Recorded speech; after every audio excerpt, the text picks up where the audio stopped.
आइए हम अपनी आंखों को बंद करें। हम सेनाओं के यहोवा परमेश्वर जो था, जो है, जो रहेगा, हम उसके करीब आए हैं। स्वर्ग जिसका सिंहासन और पृथ्वी जिसके पांव रखने की चौकी है, हम उसके करीब आए हैं। Hallelujah, hallelujah, hallelujah. हम तेरी स्तुति करते हैं खुदा, तेरी बड़ाई करते हैं खुदा, धन्यवाद की भेंट चढ़ाते हैं। हम आज जीवित हैं प्रभु, हम धन्यवाद करते हैं। तेरी करुणा आज हमारे लिए नई हुई है प्रभु, हम धन्यवाद करते हैं। तू हमारा भला परमेश्वर है लॉर्ड, हम धन्यवाद करते हैं। धन्यवाद ईश्वर, धन्यवाद ईश्वर, धन्यवाद ईश्वर। बाइबल बताती है जहां 2 या 3 मेरे नाम से एकत्रित होते हैं, मैं उनके मध्य में होता हूं। परमेश्वर पिता, हम यीशु के नाम में आपके करीब आते हैं प्रभु, हम धन्यवाद करते हैं। आपके वचन के अनुसार आप हमारे मध्य में हैं। धन्यवाद पवित्र आत्मा, धन्यवाद पवित्र आत्मा। हम आपको स्वागत करते हैं प्रभु, हम आपको स्वागत करते हैं प्रभु। हमें कब्जा कीजिए, हमारे मध्य में आज चला फिरा कीजिए प्रभु। हम हर एक को आज स्पर्श कीजिए लॉर्ड, हम हर एक को प्रभु जी हमारे भाग की आशीष प्रभु जी आज मिलने पाए और हम उसको लेके जाने पाए प्रभु। Thank you Jesus, thank you Jesus.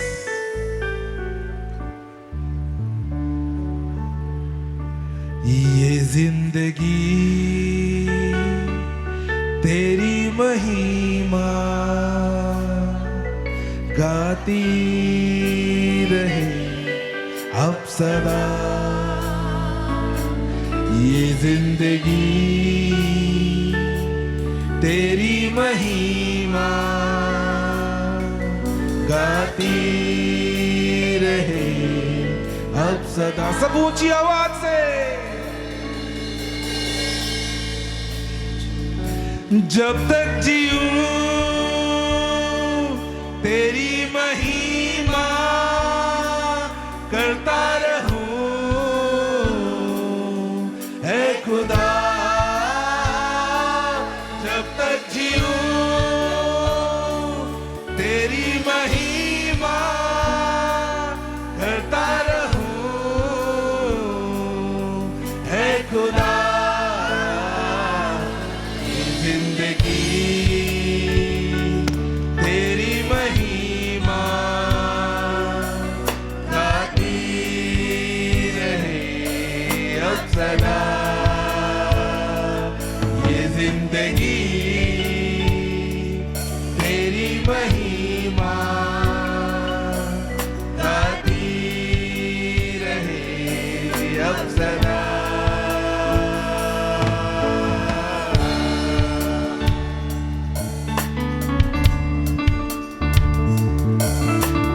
तेरे ही लिए जिए प्रभु,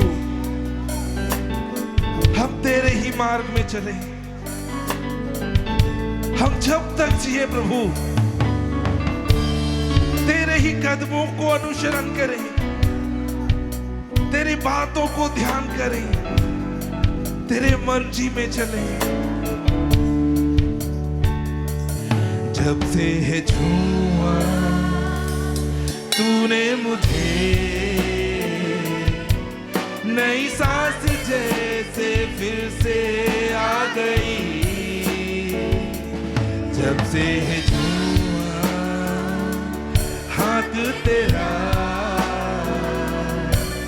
बंद राहें जैसे फिर से खुल गई।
हमारी हर एक दुआ को सुनता है,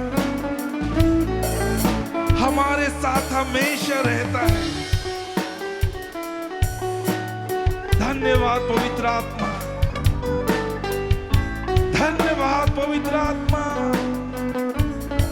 धन्यवाद पवित्र आत्मा।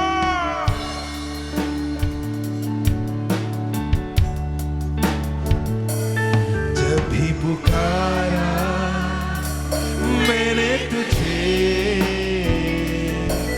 मेरी हर दुआ को तूने है सुना।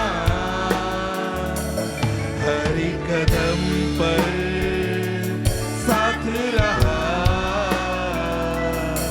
पास तुझको महसूस किया।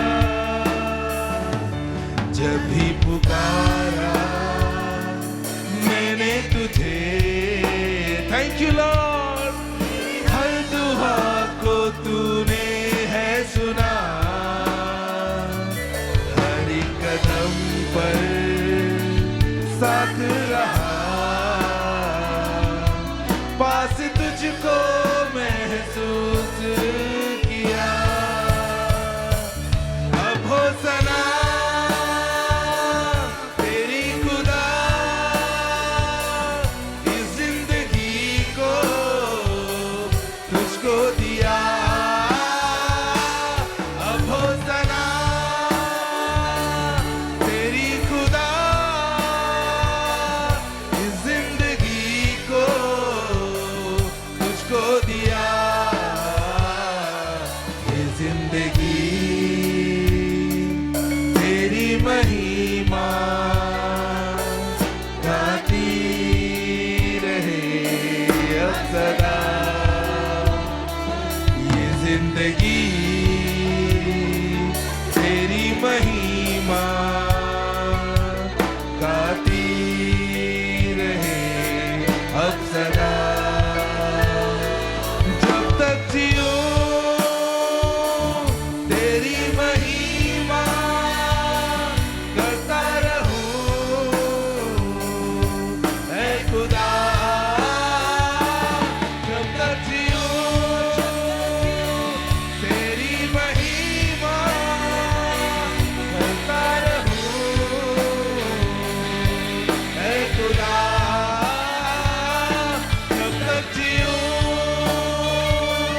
तेरी महिमा करता रहूं, ऐ खुदा। जब तक जियो तेरी महिमा करता रहूं, ऐ खुदा। ये जिंदगी तेरी महिमा गाती रहे अब सदा। ये जिंदगी तेरी महिमा गाती रहे अब सदा।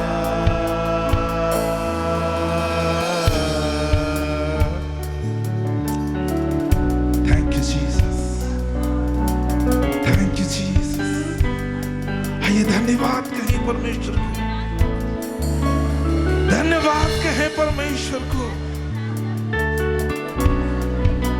ओ यीशु धन्यवाद, हमारे जीवन को बनाने के लिए, संवारने के लिए, सजाने के लिए, सुंदर बनाने के लिए। धन्यवाद यीशु, धन्यवाद, धन्यवाद, धन्यवाद यीशु, धन्यवाद यीशु, धन्यवाद यीशु।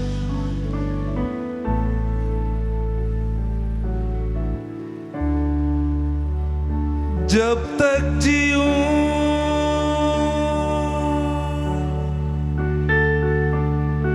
तेरी महिमा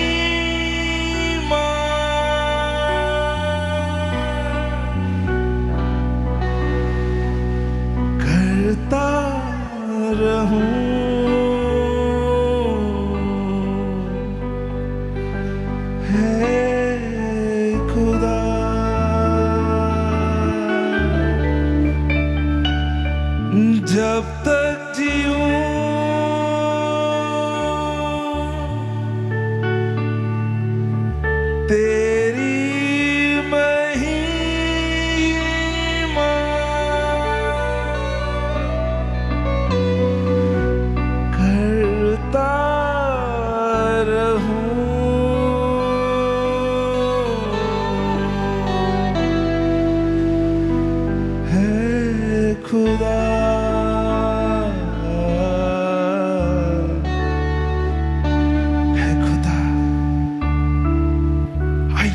परमेश्वर को कहें, पवित्र आत्मा को, प्रभु यीशु को कहें, मैं जब तक जिंदा हूं प्रभु, मेरे जीवन से तुझे महिमा मिले। प्रभु मुझे पाप से बचा लॉर्ड, इस दुनिया की चकाचौंध से बचा प्रभु।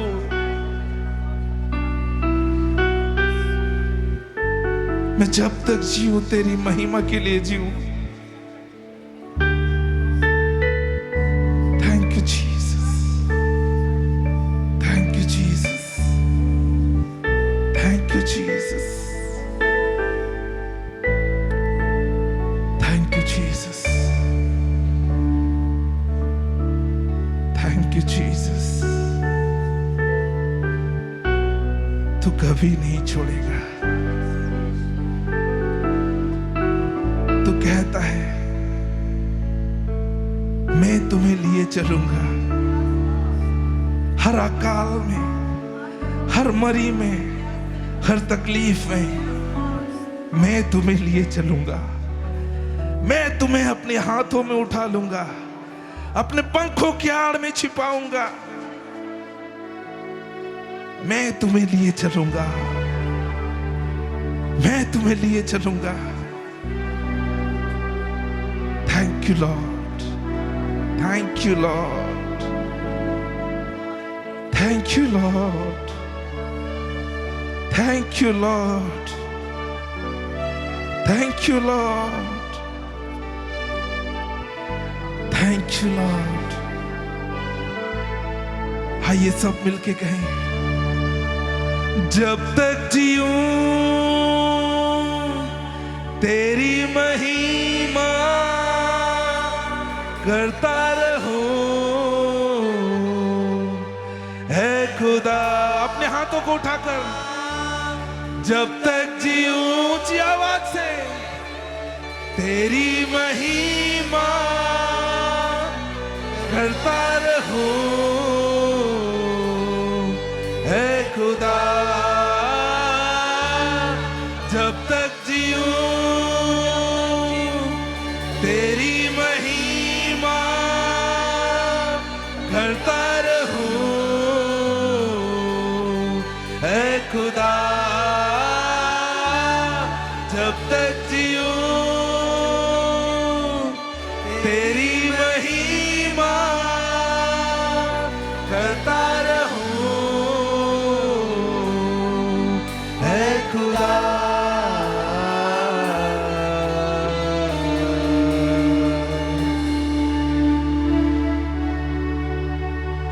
तेरी आत्मा से हमें भर प्रभु, कि हम तेरे मार्ग पे चल सके। धन्यवाद यीशु, धन्यवाद यीशु। हम तुझे ही सारी आदर और महिमा, प्रशंसा, गौरव देते हैं प्रभु। धन्यवाद करते हैं। थोड़े समय में तेरे वचनों को सुनेंगे प्रभु। हम हर एक की मदद कर प्रभु, कि तेरे वचन को हम सुन सके, समझ सके प्रभु। धन्यवाद यीशु। और वो अनुग्रह दे खुदा, कि हम तेरे वचनों को पालन कर सके। धन्यवाद यीशु, धन्यवाद यीशु। हम तुझे सारा आदर, सारी महिमा, सारी प्रशंसा, सारा गौरव देते हैं लॉर्ड। यीशु मसीह के नाम में दुआ मांगते हैं, आमीन, आमीन। बैठ जाएंगे।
परमेश्वर का धन्यवाद करते हैं आज के सुंदर दिन के लिए।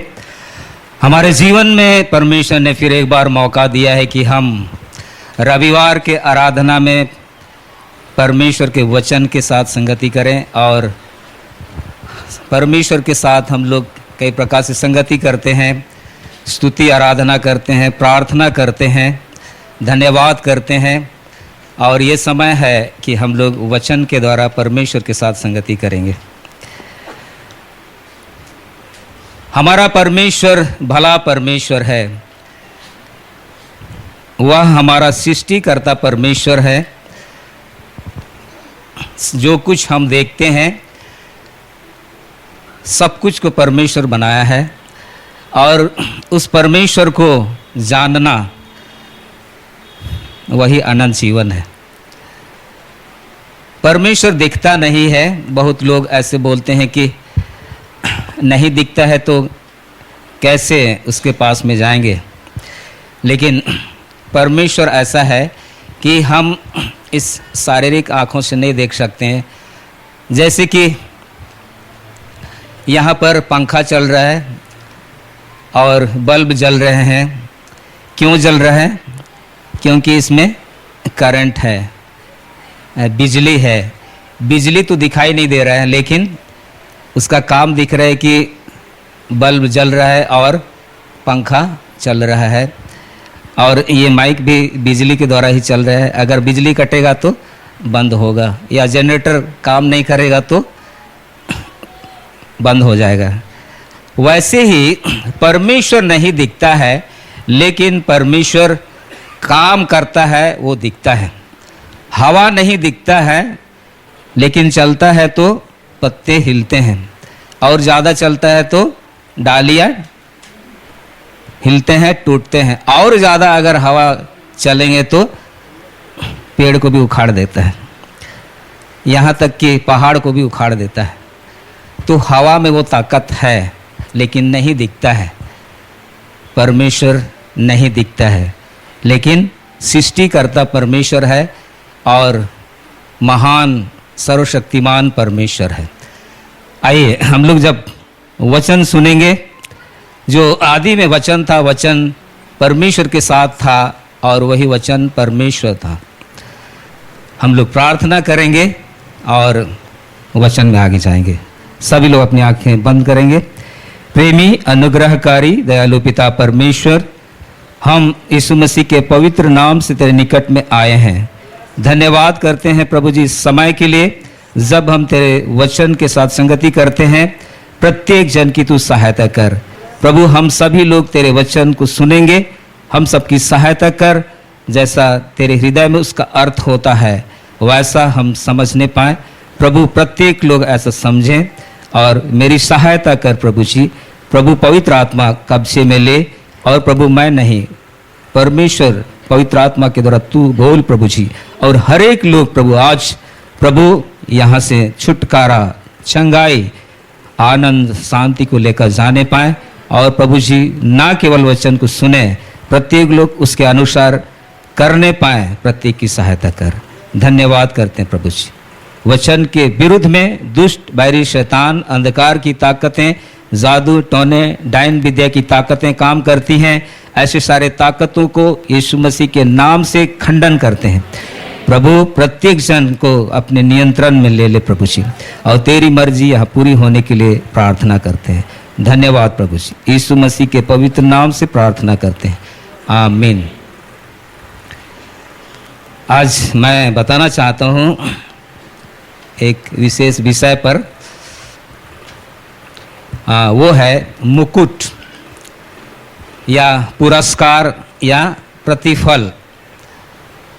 हम लोग जब यीशु मसीह के पीछे चलते हैं, हमारा सृष्टिकर्ता परमेश्वर के पीछे चलते हैं, तो हमें क्या मिलेगा, क्या फ़ायदा है चलने से?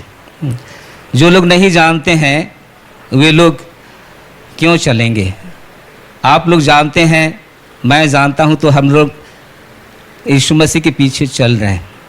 और जो जान जाता है तो वो चलने लगता है। मैंने देखा है कि भयंकर अपराध करने वाला व्यक्ति चलकर यीशु मसीह के पीछे चलने लगा। मैं अपनी आंखों से देखा हूँ। तो लोग बोलते हैं कि बिगड़ गया, गौनकेश हो गया और कोई आशा नहीं है, ये सुधरेगा नहीं, ऐसा बोलते हैं। लेकिन परमेश्वर जो अपने एकलौते बेटे यीशु मसीह के द्वारा से इस जगत में काम किया है मनुष्य का उद्धार के लिए, उसमें सामर्थ है। क्रूस की कथा में परमेश्वर का सामर्थ है उद्धार करने के लिए, छुटकारा देने के लिए, भयंकर पाप से भी छुटकारा देने के लिए क्रूस की कथा में सामर्थ है। ये किन के लिए है? जो लोग विश्वास करते हैं। Hallelujah, hallelujah. और जो लोग विश्वास नहीं करते हैं उनके लिए क्या है क्रूस की कथा? मूर्खता की बात, मूर्खता है। जो लोग विश्वास करते हैं, ना केवल यहाँ सिकस फेलोशिप में इतने हम लोग हैं, आज के दिन पूरे ब्रह्मांड में, विश्व में, सारे देशों में इस समय में आराधना चल रही है। नहीं कि आज सुबह से शाम तक आराधना होती है। हम लोग एक जगह में थे, हम लोग सुबह में समय नहीं होता था तो शाम को आराधना करते थे। बहुत लोग बोलते हैं कि सुबह में नहीं करते, शाम को ठीक नहीं है। लेकिन वचन कहता है कि परमेश्वर आदम और हवा से मिलने के लिए आता था। कब? दिन के ठंडे समय में। और शाम को ठंडा लगता है कि नहीं? तो हम लोग सोचे कि ठीक करते हैं, शाम को जब करते हैं तो हाँ, कहीं कहीं पर शाम को होता है। हम लोग सुबह अर्ली मॉर्निंग कर रहे हैं, अर्ली नहीं, थोड़ा सा बाद में, नहीं कि अर्ली बोलेंगे तो 4-5 बजे, कहीं पर 5 बजे भी करते हैं, नहीं कि। तो मेरे कहने का है कि आज के दिन, मतलब रविवार के दिन, हाँ, विश्व में परमेश्वर की आराधना के लिए लोग जमा होते हैं। क्यों? क्योंकि वे लोग परमेश्वर को जान गए हैं। परमेश्वर की आराधना करने से क्या होता है, इसीलिए आराधना करते हैं। और हम लोग भी जब आराधना करने यहाँ आए हैं तो बहुत लोग ऐसे सोचते हैं, आज जाऊंगी तो फलाना से भेंट करना है ना। लेकिन जब हम आराधना में आते हैं तो वास्तव में किस से भेंट करने के लिए आना चाहिए? हाँ, किससे? परमेश्वर से, यीशु मसीह से। भले ही कोई भेंट करे या ना करे। बहुत लोग ऐसे नाराज हो जाते हैं, पास्टर हाथ नहीं मिलाया, नहीं के हाँ, तो जानबूझकर ऐसे नहीं करते हैं। लेकिन परमेश्वर आपको स्पर्श करता है वचनों के द्वारा से, और आप जब विश्वास करते हैं तो परमेश्वर की उपस्थिति आप महसूस करेंगे और परमेश्वर का आशीष को लेने पाएंगे। Hallelujah, hallelujah. आइए वचनों को पढ़ेंगे। 2 कुरिन्थियों 5:10।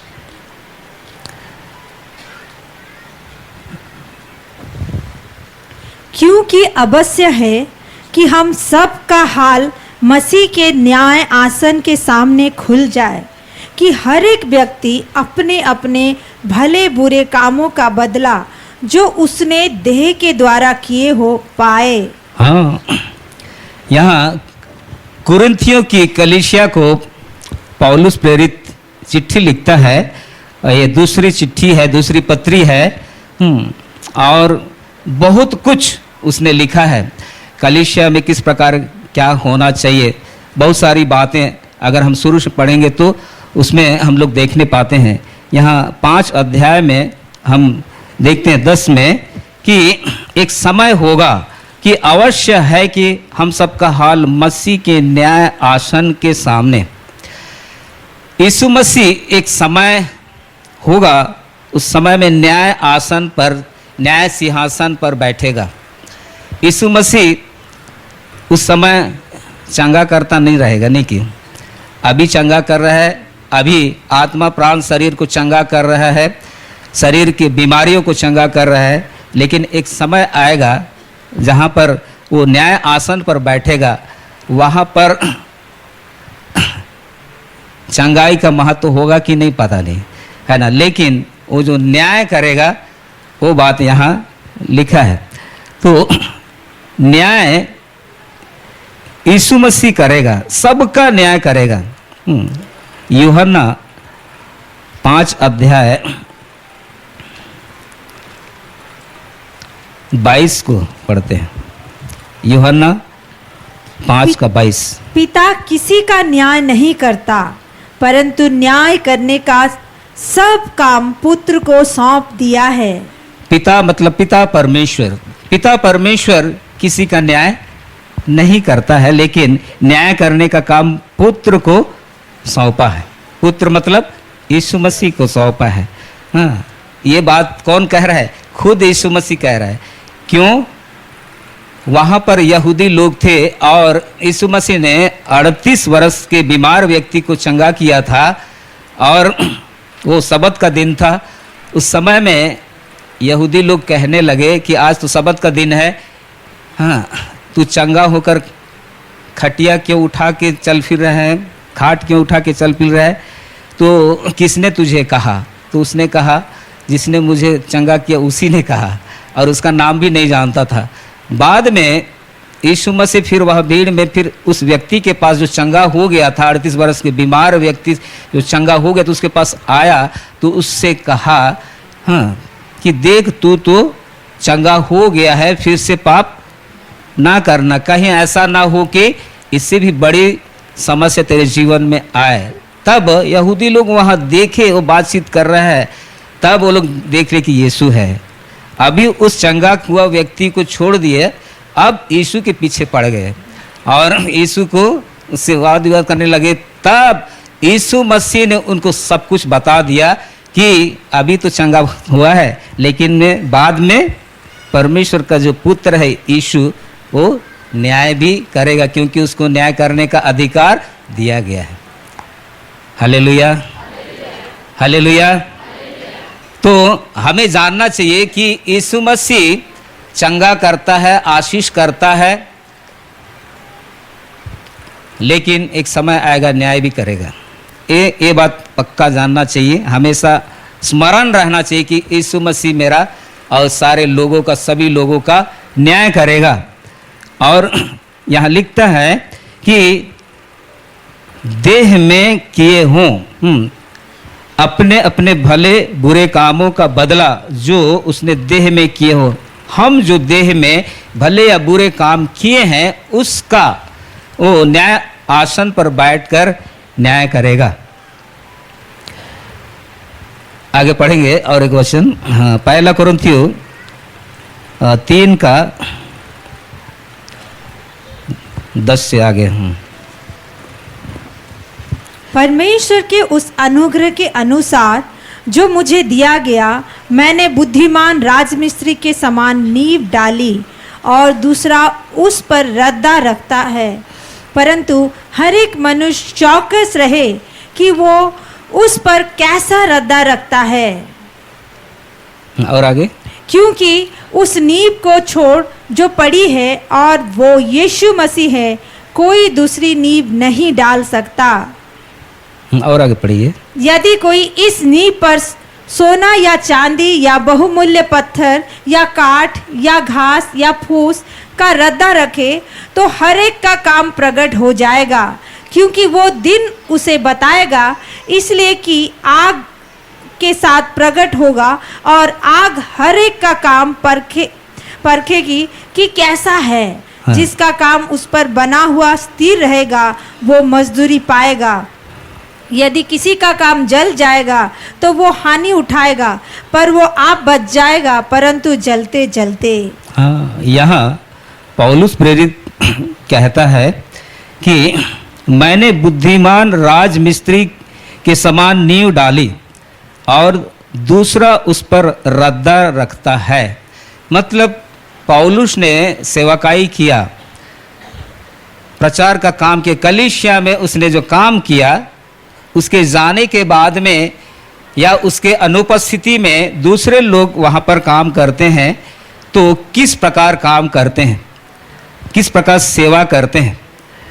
तो ये कहता है कि बुद्धिमान राजमिस्त्री के समान नींव डाली और दूसरा उस पर रद्दा रखता है, परंतु हर एक मनुष्य चौकस रहे कि वह कैसा रद्दा रखता है, क्योंकि उस नींव को छोड़ जो पड़ी है और वह यीशु मसीह है, कोई दूसरी नींव नहीं डाल सकता। यीशु मसीह नींव है और यीशु मसीह को छोड़ के उसमें नहीं डालना है।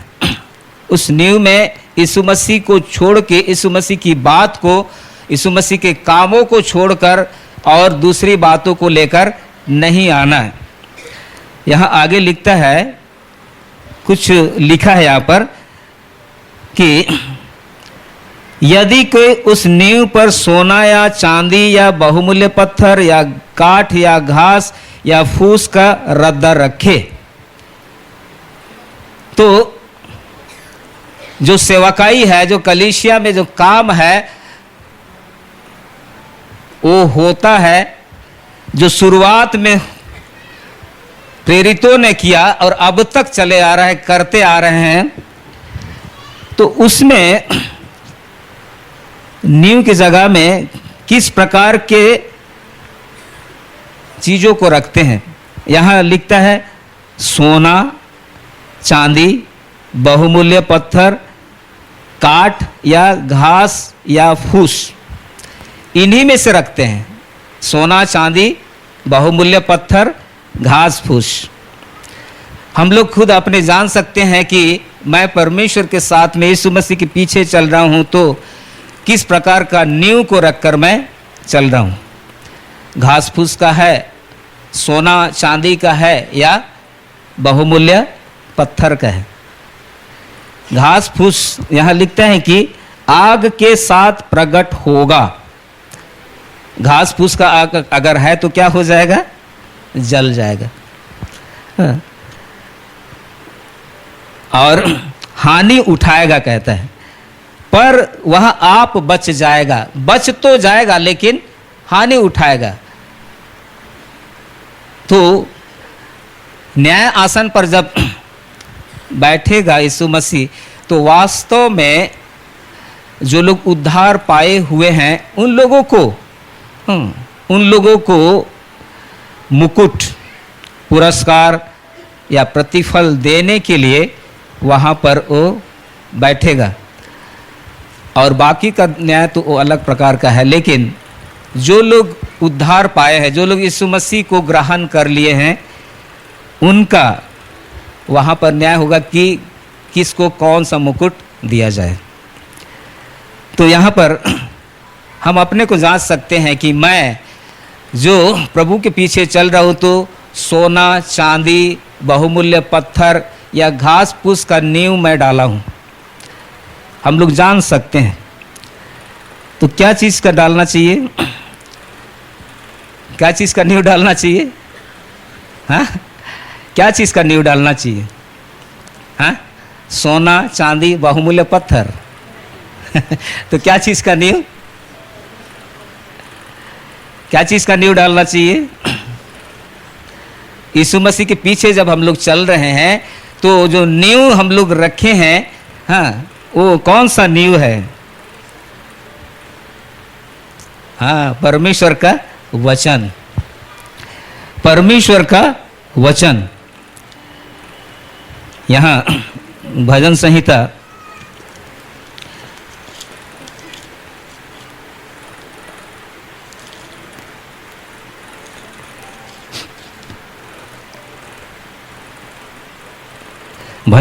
12 का 6 को पढ़ेंगे।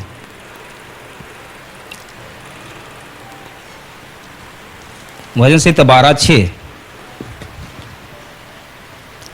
परमेश्वर का वचन पवित्र है, उस चांदी के समान जो भट्टी में मिट्टी पर ताई गई और 7 बार निर्मल की गई हो। हाँ, देखिए, उस चांदी के समान है परमेश्वर का वचन। यहाँ चांदी का नींव मतलब परमेश्वर का वचन। हमारे जीवन में परमेश्वर का वचन को लेकर हम लोग जब उसके अनुसार चलते हैं, तो वो है नींव।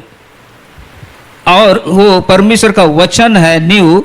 और कैसा वचन? चांदी के समान जो भट्टी में ताई गई, मिट्टी पर ताई गई। कितना बार? 7 बार। मतलब उसमें अशुद्धता है ही नहीं, है ना। परमेश्वर के वचन के द्वारा से हम लोग शुद्ध होते हैं। इफिसियों की किताब में हम लोग देखते हैं कि वचन के जल के स्नान के द्वारा से शुद्ध करे, तो वचन के द्वारा से हम लोग शुद्ध होते हैं। वचन हमारे जीवन में आता है और हम किस प्रकार का जीवन को बिताते हैं, हमारा चाल चलन कैसा है, वो सब वचन बताता है। और जब उसमें हम सुधार करते हैं, अपने आप नहीं सुधर जाते हैं, पवित्र आत्मा जब हमारी सहायता करता है तभी सुधरते हैं। पहले से ही अनाज्ञाकारिता का और मूढ़ता का गांठ प्रत्येक के हृदय में बंधा रहता है और उसको खोलने के लिए परमेश्वर का वचन में सामर्थ है। परमेश्वर का वचन ही सुधारता है। और एक व्यक्ति जब अपने आप को तैयार करता है कि मैं सुधरूं और मैं परमेश्वर के द्वारा सुधरूं, तो निश्चय वो क्या होता है, सुधरता है। Hallelujah, hallelujah. और कई बार क्या होता है कि एक व्यक्ति के लिए जब प्रार्थना करते रहते हैं तो प्रार्थनाओं का फल ये होता है कि उसके जीवन में वचन आता है और वह व्यक्ति वचन को सुनकर वो पिघलता है और उसका हृदय क्या होता है, बदलता है। स्वभाव, हमारा जो स्वभाव है ना, वो स्वभाव अपने आप नहीं बदल सकते हैं। मेरे अंदर अगर लालच का स्वभाव है तो मैं सेवा करता भी रहूँगा तो लालच रहेगा ही, है ना। पहले संसार में लालच करते थे, अभी कहाँ से लालच करेंगे, परमेश्वर के राज में। लेकिन लालच क्या होना चाहिए, हटना चाहिए, नहीं कि कैसे हटेगा, परमेश्वर का वचन के द्वारा से ही, है ना। तो सोना चांदी, जो चांदी वचन जैसा है, चांदी को 7 बार आग में ताया गया है, मिट्टी पर 7 बार ताया गया है। आप लोग अगर देखेंगे सुनार के पास या तो सुनार के पास, तो वो लोग कैसा चांदी और सोना को लोग तपाते हैं और उसमें शुद्धता को लाते हैं। मैं जाके देखा हूँ, है ना।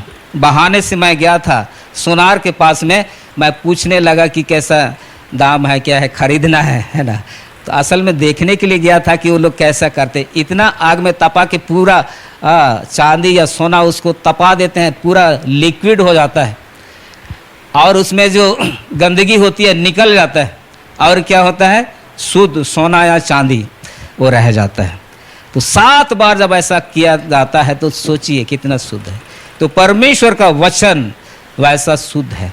इसीलिए यहाँ लिखता है कि सोना का नींव अर्थात वचन, हमारे जीवन में जो नींव होना चाहिए, परमेश्वर के वचन का नींव होना चाहिए। Hallelujah, hallelujah. कई लोग ऐसे सोचते हैं कि मैं चंगाई पाया, मैं आशीष पाई, इसीलिए मैं परमेश्वर के पास में आता हूँ, आती हूँ। लेकिन परमेश्वर का वचन क्या कहता है कि मुझे चलना है, उस पर ध्यान नहीं देते हैं। परमेश्वर के वचन को जब ध्यान करेंगे कि मुझे कैसे चलना है। देखिए, एक व्यक्ति जब मन फिराया है और वो प्रभु के पीछे चल रहा है, अनंत जीवन तो मिलेगा ही, नहीं कि मिलेगा कि नहीं, हाँ।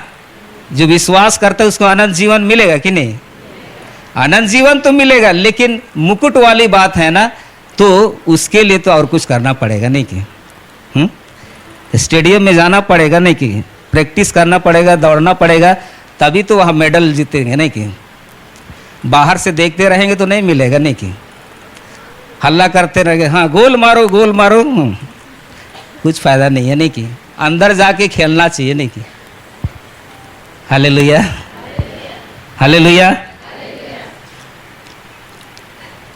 और चांदी, चांदी का नींव, तो पहला पत्रस 1:7 को पढ़ेंगे। पहला पत्रस 1:7।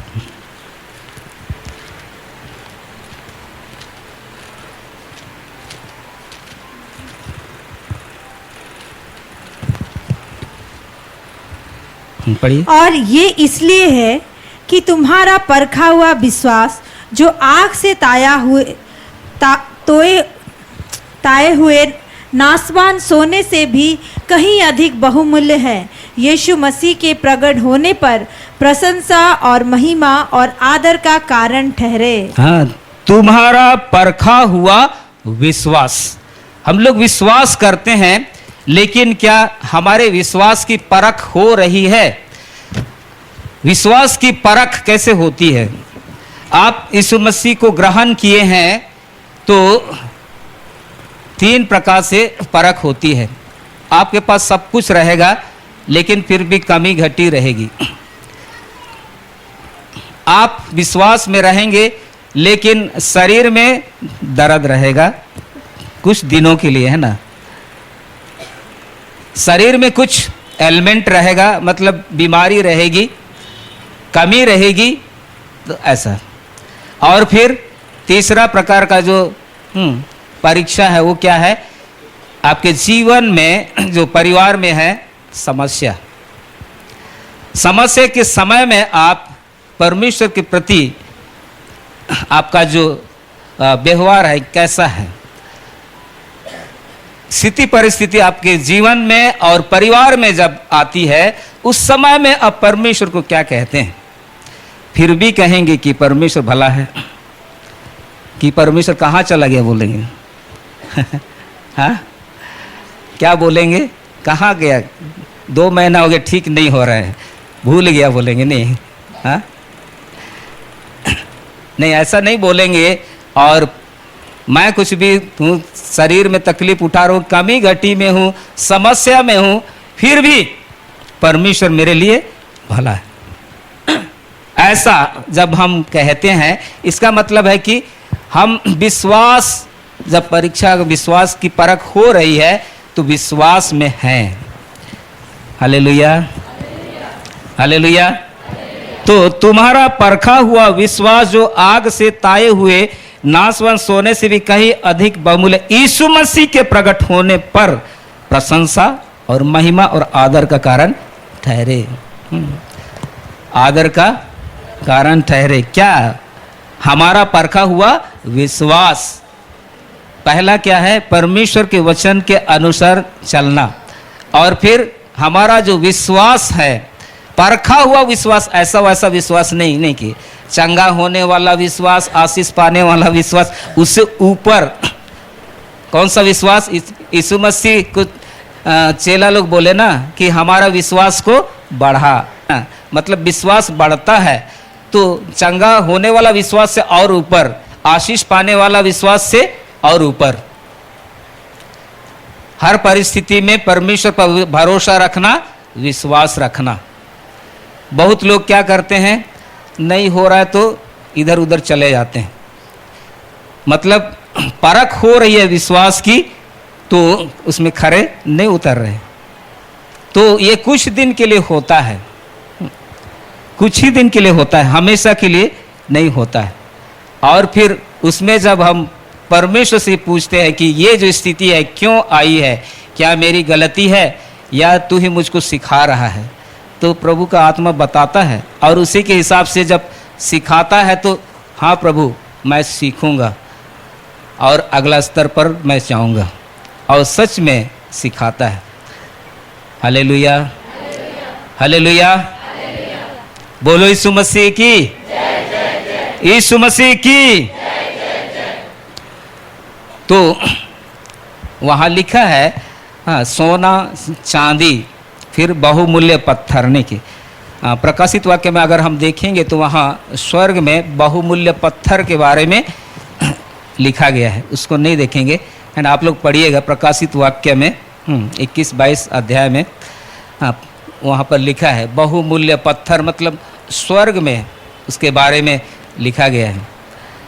तो घास फूस का नींव नहीं रखना चाहिए जो कि आग में जल जाएगा, लेकिन सोना चांदी बहुमूल्य पत्थर आग में उसको जलाने से भी उसमें से जो गंदगी है चली जाएगी, लेकिन वो पूरा पूरा जो शुद्ध सोना चांदी रहेगा वो रह जाएगा। वैसा वचन हमारे जीवन में काम करे और वैसा विश्वास हम लोग करने पाए। आमीन, हालेलुया।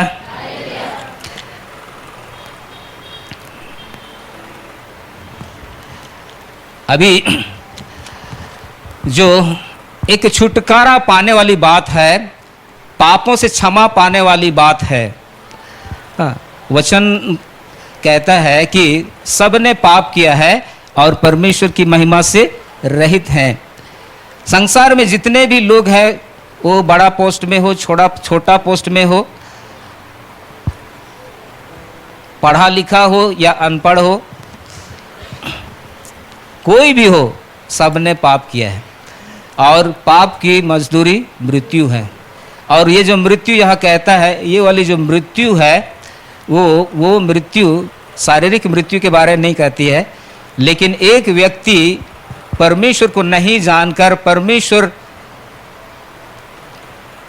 का प्रावधान को नहीं जानकर, मनुष्य के लिए परमेश्वर ने जो उपाय किया है, पापी मनुष्य को बचाने के लिए उसने जो उपाय किया है, उस प्रावधान को नहीं जानकर, उस उद्धार के प्रावधान का जो आशीष है नहीं लेने के कारण से, उसके जीवन में मन फिराव नहीं होने के कारण से, वह फिर पाप अपराध में ही जीवन बिताता है और वो मन फिराव जिंदगी में नहीं होता है, तो वो एक ऐसे स्थिति में चला जाता है जहाँ अनंत मृत्यु में जाना पड़ता है। तो उस मृत्यु के बारे में कहता है कि सबने पाप किया है और परमेश्वर की महिमा से रहित है और पाप की मजदूरी मृत्यु है। उस मृत्यु के बारे में वहाँ कहता है। शारीरिक मृत्यु तो जो विश्वासी है उसका भी होगा, नहीं कि होगा कि नहीं?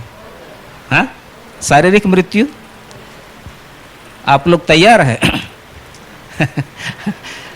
जन्म होने के लिए तो माँ बाप बहुत खुशी होते हैं, नहीं कि बेटा ही होगा बोलते हैं, नहीं कि बहुत लोग बोलते हैं बेटा पहले से इस बार बेटी होगी, नहीं कि, और बड़ा खुश होते हैं, नहीं कि। लेकिन मृत्यु के समय कोई खुश नहीं होता है, नहीं कि, और थोड़े दिन रहता तो मृत्यु के समय और खुशी होना चाहिए, नहीं कि इस संसार में दुख भरा है, मैं छोड़ के जा रहा हूँ खुशी मनाने के लिए, हमेशा के लिए, नहीं कि। हाँ, एक जगह में हम लोग गए थे तो वहाँ पर बहन बोल रही थी कितना परेशान हो गया, 8 साल हो गए पिताजी को सेवा करते करते, 84 साल का हो गया पिताजी, है ना। कितना साल से सेवा कर रहे हैं? 8 साल हो गए। हाँ, मतलब खाली नहीं बोल रहे कि चले जाता, तो ऐसे खाली नहीं बोल रहे हैं, है ना। वो लोग बुलाए थे प्रार्थना के लिए। हाँ, हम लोग जाके वहाँ प्रार्थना किए, है ना, और बताए, है ना, बचपन, जवानी, बुढ़ापा, उसके बाद मृत्यु और उसके बाद में असली जगह में जाना, है ना, खुटखटी जगह में जाना। हाँ, उनको बताए। और आपने अब तक क्या नहीं किया है? मैंने पूछा। सब कुछ कर दिया। क्या बाकी है करने के लिए? कुछ नहीं बाकी रहा। जाना चाहते हैं? हाँ बोलते हैं।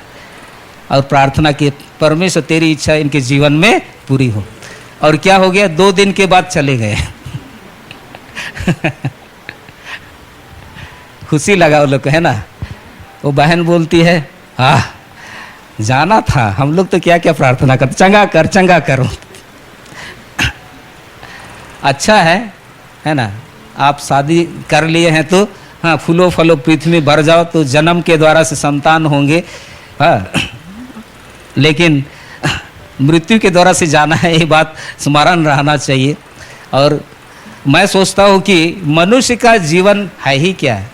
हाँ, पानी के बुलबुले के समान है, थोड़ा देर दिखता है। हाँ, भाप के समान है, थोड़ा देर दिखता है फिर गायब हो जाता है। हाँ, हमारा उम्र 50-60 साल होगा। मैं सोचता हूँ कब से पृथ्वी शुरू हुआ है, 60 साल क्या है? कुछ नहीं है, नहीं कि लोग मुझको याद करें या ना करें, परमेश्वर मुझको याद करता है, वो सबसे बड़ी बात है। Hallelujah, hallelujah. इस पृथ्वी में नाम कमा ले तो क्या हो गया, अगर परमेश्वर ही नहीं जाना तो, नहीं कि परमेश्वर जान जाएगा तो सबसे अच्छी बात है। इसीलिए हाँ, परमेश्वर के लिए वचन के अनुसार विश्वास के साथ, परखा हुआ विश्वास के साथ में हम लोग जीवन जीना चाहिए। बड़ा मज़ा आता है। मजा आता है, आनंद लगता है। Hallelujah, hallelujah.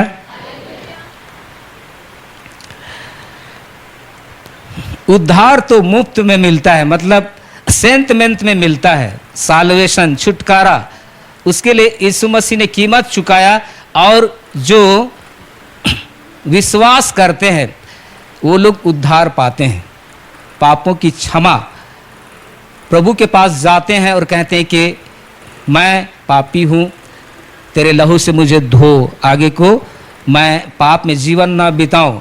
ऐसा जब प्रार्थना करते हैं तो परमेश्वर अनुग्रह करता है। विश्वास के साथ आते हैं, विश्वास के द्वारा अनुग्रह ही से तुम्हारा उद्धार हुआ है। तो मतलब इसमें कुछ करने का नहीं है, केवल क्या है? विश्वास। तो उद्धार मुफ्त में मिलता है।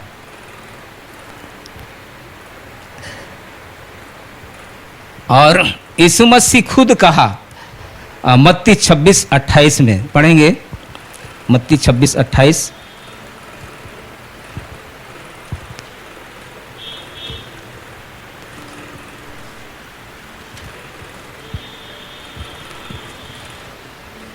क्योंकि ये वाचा का मेरा वो लहू है जो बहुतों के लिए पापों की क्षमा के निमित्त बहाया जाता है। हाँ, यीशु मसीह अपने देह के लहू को बहाने से पहले ही उसने इस बात को कहा कि यह वाचा का मेरा वह लहू है जो बहुतों के पापों की क्षमा के निमित्त बहाया जाता है।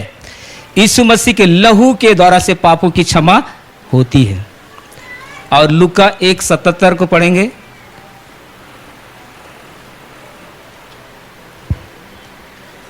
लूका 1:77। कि उसके लोगों के द्वारा लोगों को उद्धार का ज्ञान दे जो उनकी पापों की क्षमा से प्राप्त होती है। हाँ, पापों की क्षमा से उद्धार प्राप्त होती है। ऐसे उद्धार बोलने से, साल्वेशन कहने से बहुत सारा उसका अर्थ है, उसका मीनिंग है, लेकिन मुख्य जो अर्थ है वो क्या है? उद्धार का मतलब, मोक्ष का मतलब क्या है? पापों से क्षमा पाना। हर एक व्यक्ति को लगना चाहिए कि मेरे पाप क्षमा हुए, यीशु के लहू से मेरे पाप धुल गए हैं। अगर नहीं लगता है तो लगना चाहिए। और वो कैसे लगेगा? अगर नहीं लग रहा है तो कैसे लगेगा? यदि हम अपने पापों को मान लें तो यीशु मसीह का लहू हमें सब पापों से शुद्ध करता है। यीशु मसीह हमारे पापों को क्षमा करने में विश्वास योग्य है और धर्मी है। केवल यीशु मसीह के द्वारा से पापों की क्षमा, मोक्ष प्राप्त होती है। मेरे दोस्तों ने मुझको कहा था कि हम लोग बातचीत करते थे कि मोक्ष पाना पड़ेगा जिंदगी में। तो एक ने बताया कि मोक्ष पाने के लिए गंगा नदी में डुबकी लगाना पड़ेगा। और मैं सच में गंगा नदी गया था डुबकी लगाने के लिए। और वहाँ किनारे में तौलिया लेके मैं डुबकी लगाऊंगा बोल के गया था। पटना में गोल घर है, उसके पास में गंगा नदी, वहाँ पर किनारे में गया। वहाँ जब गया तो मैं देखा वहाँ का पानी तो इतना गंदा है ना। और इधर उधर जब देखा तो वो नदी के किनारे में हड्डी सब है। ठीक से देखा तो मनुष्य की हड्डी है। तो मैं वापस चला आया। इतना गंदा पानी वो नहीं शुद्ध कर सकता, मोक्ष नहीं दे सकता है। और मैं वापस आ गया, नहीं नहाया मैं, है ना। फिर जब पवित्र शास्त्र बाइबल में जब मैं पढ़ा कि यीशु मसीह का लहू हमारे पापों को धोता है, और मैंने एक दिन यीशु मसीह के सम्मुख में जाकर रो कर प्रार्थना किया 21 अप्रैल 1998 को, और मुझे याद है। और उस दिन मुझको लगा कि यीशु ने अपने लहू से मुझको धो दिया। उस दिन के बाद से आज तक प्रभु लेके जा रहा है। मैंने नौकरी भी छोड़ दिया। बार बार मैं बोलता हूँ, मैंने नौकरी भी छोड़ दिया। अभी तक भी मेरी नौकरी रहती 2026 मार्च तक, लेकिन कुछ ऐसी बात हुई कि छोड़ना पड़ा। ये अपने द्वारा से नहीं, परमेश्वर का आत्मा चलाया, परमेश्वर का वचन बातचीत किया। तो मैंने ऐसा किया, आप लोग मत कीजिएगा। जो लोग नौकरी कर रहे हैं, है ना, देखा देखी में मत कीजिएगा कि मैं भी छोड़ देता हूँ, ऐसे मत कीजिएगा, है ना। नौकरी करते रहिए, अगर प्रभु आपको बोलता है तो ठीक है, नहीं तो नौकरी करते रहिए। नौकरी करते हुए भी प्रभु के पीछे चल सकते हैं। Hallelujah, hallelujah. तो फिर यहाँ लिखता है 1 कुरिन्थियों 15 का 3 और 4 में, पवित्र शास्त्र के वचन के अनुसार यीशु मसीह हमारे पापों के लिए मर गया और गाड़ा गया, और पवित्र शास्त्र के अनुसार तीसरे दिन जी भी उठा। यही है सुसमाचार। इस पर जब विश्वास करते हैं तो उद्धार मिलता है। सेंत मेंत में, मुफ्त में उद्धार मिलता है। और यूहन्ना 3:36 में लिखता है, जो पुत्र पर विश्वास करता है, मतलब परमेश्वर के पुत्र यीशु पर विश्वास करता है, अनंत जीवन उसका है। तो जो विश्वास करता है, जिसने पापों की क्षमा पाई है, वो अनंत जीवन जरूर पाएगा। लेकिन प्रतिफल पाना, मुकुट पाना, वो अलग बात है। प्रतिफल अर्जित किया जाता है, मुफ्त में वो नहीं मिलता है। मेडल अर्जित किया जाता है, दौड़ते हैं तभी मिलता है, नहीं कि फर्स्ट सेकंड थर्ड आते हैं तभी मिलता है।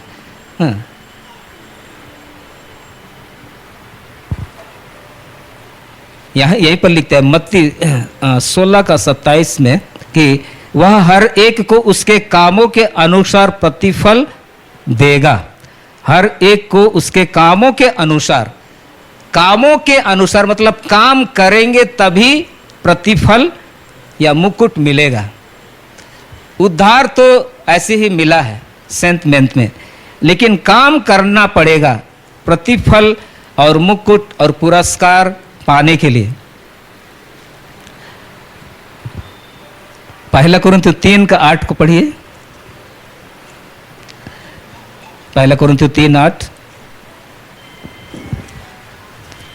लगाने वाला और सींचने वाला दोनों एक है, परंतु हर एक व्यक्ति अपने ही परिश्रम के अनुसार अपनी ही मजदूरी पाएगा। अपने परिश्रम के अनुसार, है ना, परिश्रम के अनुसार मजदूरी मिलेगा, मतलब परिश्रम करना पड़ेगा। अनंत जीवन से वंचित नहीं होंगे, लेकिन और पुरस्कार पाना है, मुकुट पाना है तो परिश्रम करना है। परिश्रम के अनुसार मजदूरी मिलेगा।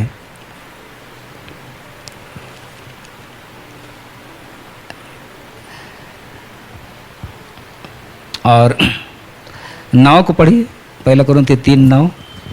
क्योंकि हम परमेश्वर के सहकर्मी हैं, तुम परमेश्वर की खेती और परमेश्वर की रचना हो। और आगे, परमेश्वर के उस अनुग्रह के अनुसार जो मुझे दिया गया है, मैंने बुद्धिमान राजमिस्त्री के समान नींव डाली और दूसरा उस पर रद्दा रखता है, परंतु हर एक मनुष्य चौकस रहे कि वो उस पर कैसा रद्दा रखता है। और आगे, क्योंकि उस नींव को छोड़ जो पड़ी है और वो यीशु मसीह है, कोई दूसरी नींव नहीं डाल सकता। पढ़ते जी। और आगे, यदि कोई इस नींव पर सोना या चांदी या बहुमूल्य पत्थर या काठ या घास या फूस का रद्दा रखे, तो हर एक का काम प्रकट हो जाएगा, क्योंकि वो दिन उसे बताएगा, इसलिए कि आग के साथ प्रकट होगा, और वो आग हर एक का काम परखेगी कि कैसा है। जिसका काम उस पर बना हुआ स्थिर रहेगा, वो मजदूरी पाएगा। हाँ, मजदूरी पाएगा। काम बना हुआ रहेगा तो मजदूरी पाएगा। और यदि किसी का काम जल जाएगा तो वो हानि उठाएगा। हाँ। पर वो आप बच जाएगा, परंतु जलते जलते हानि उठाएगा। बच तो जाएगा लेकिन हानि उठाएगा। तो इससे अच्छा है कि हम लोग काम करना चाहिए, नहीं कि मुकुट पाना चाहिए, प्रतिफल पाना चाहिए। और यीशु मसीह जब आएगा तो बहुत लोग शोकित होंगे, शोक मनाएंगे, और बहुत लोग आनंदित होंगे। 1 यूहन्ना 2:28 को पढ़ेंगे। 1 यूहन्ना 2:28।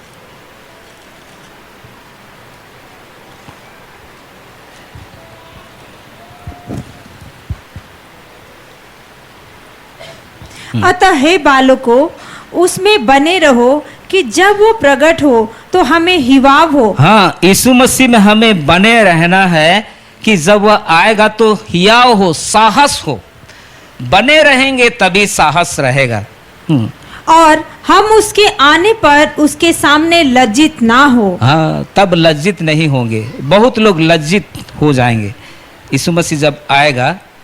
बने नहीं रहेंगे तो लज्जित हो जाएंगे। उस समय में अनंत जीवन तो रहेगा, लेकिन ऐसे लगेगा कि मैं प्रभु के पास जाने वाला हूँ, जाने वाली हूँ, लेकिन लज्जित हो रही हूँ। क्यों? क्योंकि मैंने परिश्रम नहीं किया। मैं उद्धार तो पाया, साल्वेशन पाया, मोक्ष मुक्ति तो पाई, लेकिन लज्जा लग रहा है कि मैं प्रभु के पास जाऊंगी तो क्या लेके जाऊंगी। मैं खुद अकेले जा रही हूँ, खुद अकेले जा रहा हूँ। मतलब साथ में लेके जाना चाहिए किसी को, नहीं कि साथ में तो नहीं ले जाएंगे, अकेले ही जाना पड़ेगा। लेकिन हम लोग उसके लिए कुछ करेंगे कि वो भी हमारे साथ में प्रभु के पास में रहेगा। हालेलुया। अपने मित्रों को में से किसी को नहीं किए। पहले संसार में बहुत साथी होते थे, नहीं कि हाँ, और उनको बताएंगे और प्रभु का मार्ग, और वे लोग सुधर गए तो हम लोग वहाँ पर साथ में मिलेंगे, नहीं कि तो हम लोग बताना नहीं पड़ेगा कि मैंने इसको बताया था। उद्धार के बारे, छुटकारा के बारे, यीशु मसीह के बारे इसको बताया था, बोलना नहीं पड़ेगा, नहीं कि यीशु मसीह खुद जान जाएगा कि वो तूने बेटा, बेटी तूने इसको बताया था, इसके लिए प्रार्थना किया था, और आज वो सुधर के यहाँ पर आया है। Hallelujah, hallelujah. देखिए, शैतान इतना काम करता है ना, उसको पता है कि उसको अनंत मृत्यु मतलब नरक में जाना है। नरक तो किसके लिए बनाया गया है? मनुष्य के लिए नहीं बनाया गया है। किसके लिए? शैतान के लिए बनाया गया है। और कोई अगर शैतान के साथ में ही रहूँगा बोलेगा तो कौन मना करेगा फिर ना? हाँ, जाओ तब ना, आखिर में उसी के साथ जाना पड़ेगा, नहीं कि हाँ।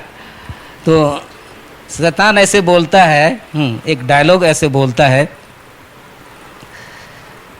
मैं तो डूबा सनम, तुमको भी लेके डूबूंगा, बोलता है ना। वो कोशिश में है कि वो डुबाएगा, सबको डुबाने के चक्कर में है। वो जब ऐसे कर रहा है तो हम लोग प्रभु को जान गए हैं, तो हम लोग भी अनंत जीवन पाने वाले हैं।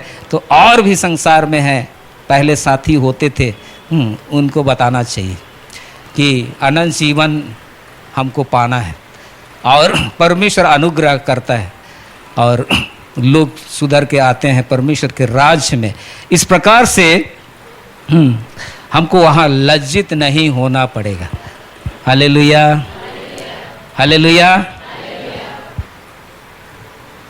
और वहाँ पर हियाव होगा, वो मैंने ऐसे किया था बोल के, और कुछ नहीं किया।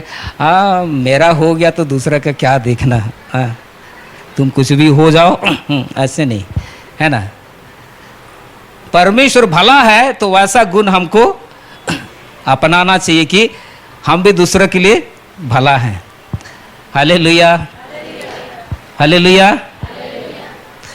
तो कुछ मुकुट हैं, हम लोग देखेंगे, है ना। अब तक बता रहे थे क्या?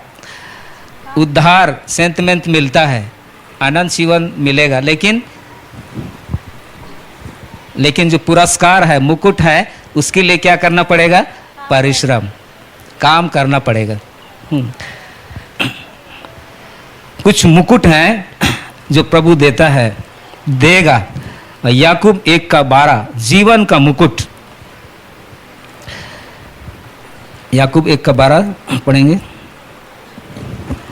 धन्य है वो मनुष्य जो परीक्षा में स्थिर रहता है, क्योंकि वो खरा निकलकर जीवन का वो मुकुट पाएगा जिसकी प्रतिज्ञा प्रभु ने अपने प्रेम करने वालों से की है। जीवन का मुकुट मिलेगा किसको? परीक्षा में जो स्थिर रहता है। मैंने कहा परीक्षा 3 प्रकार से आते हैं।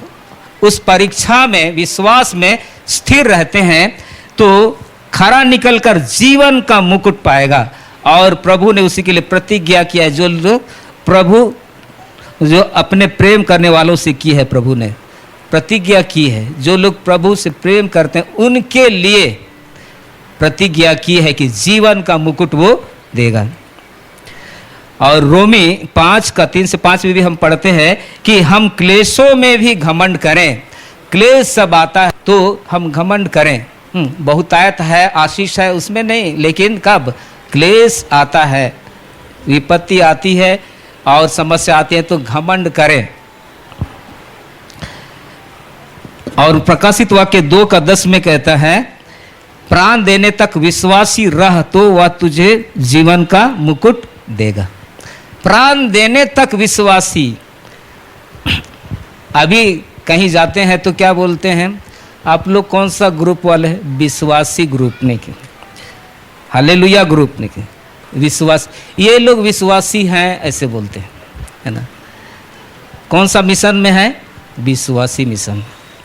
तो मैं बोलता हूँ कि आप लोग अविश्वासी मिशन में हैं कि कब विश्वास में आएंगे कि, ऐसे मैं बोलता हूँ। वो लोग विश्वासी बोलते हैं तो आप लोग अविश्वासी की विश्वास में आइए ना बोलते हैं। तो कब तक विश्वासी बने रहना है? प्राण देने तक। हाँ, प्राण देने तक विश्वासी कैसे बने रहेंगे? लगातार यीशु मसीह के साथ चलेंगे तभी होगा, नहीं कि बीच में छूट जाएगा तो हाँ फिर अलग चीज मन में आएगा, सोच में आएगा और फिर वो विश्वास नहीं रहेगा, है ना। दुनिया में, घर में कुछ भी होते रहेगा, विश्वास में बने रहना है, विश्वासी बने रहना है। स्थिति परिस्थिति होते रहेगा, विश्वास में बने रहेगा। हाँ, किधर से आ रहा है तो पता नहीं, परमेश्वर की ओर से आएगा तो ठीक होगा, नहीं कि प्रार्थना करेंगे। शैतान की ओर से आया है तो हमेशा और नहीं करेगा, नहीं कि एक समय में ठीक कर देगा। इसीलिए विश्वासी प्राण देने तक बने रहना है, तब क्या मिलेगा? जीवन का मुकुट। हालेलुया।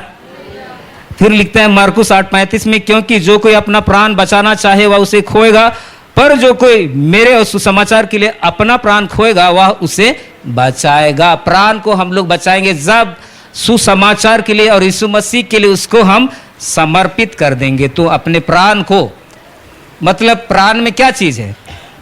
सोच, विचार, इच्छा, भावना, इनको हमारा सोच को यीशु मसीह को सौंप देंगे, हमारी इच्छा को यीशु मसीह को सौंप देंगे।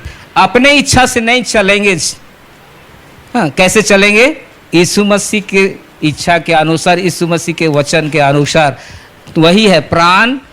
हाँ, सुसमाचार के लिए और यीशु के लिए दे देते हैं तो वह उसे बचाएगा, कहता है। हमारा प्राण बच जाएगा जब हम अपने प्राण को यीशु को सुसमाचार के लिए दे देते हैं। तो मतलब हमारा इच्छा, हमारी जो इच्छा है और सोच विचार है उसको प्रभु के हाथ में दे देते हैं, वो चलाने लगता है, तब हमारा प्राण क्या होगा?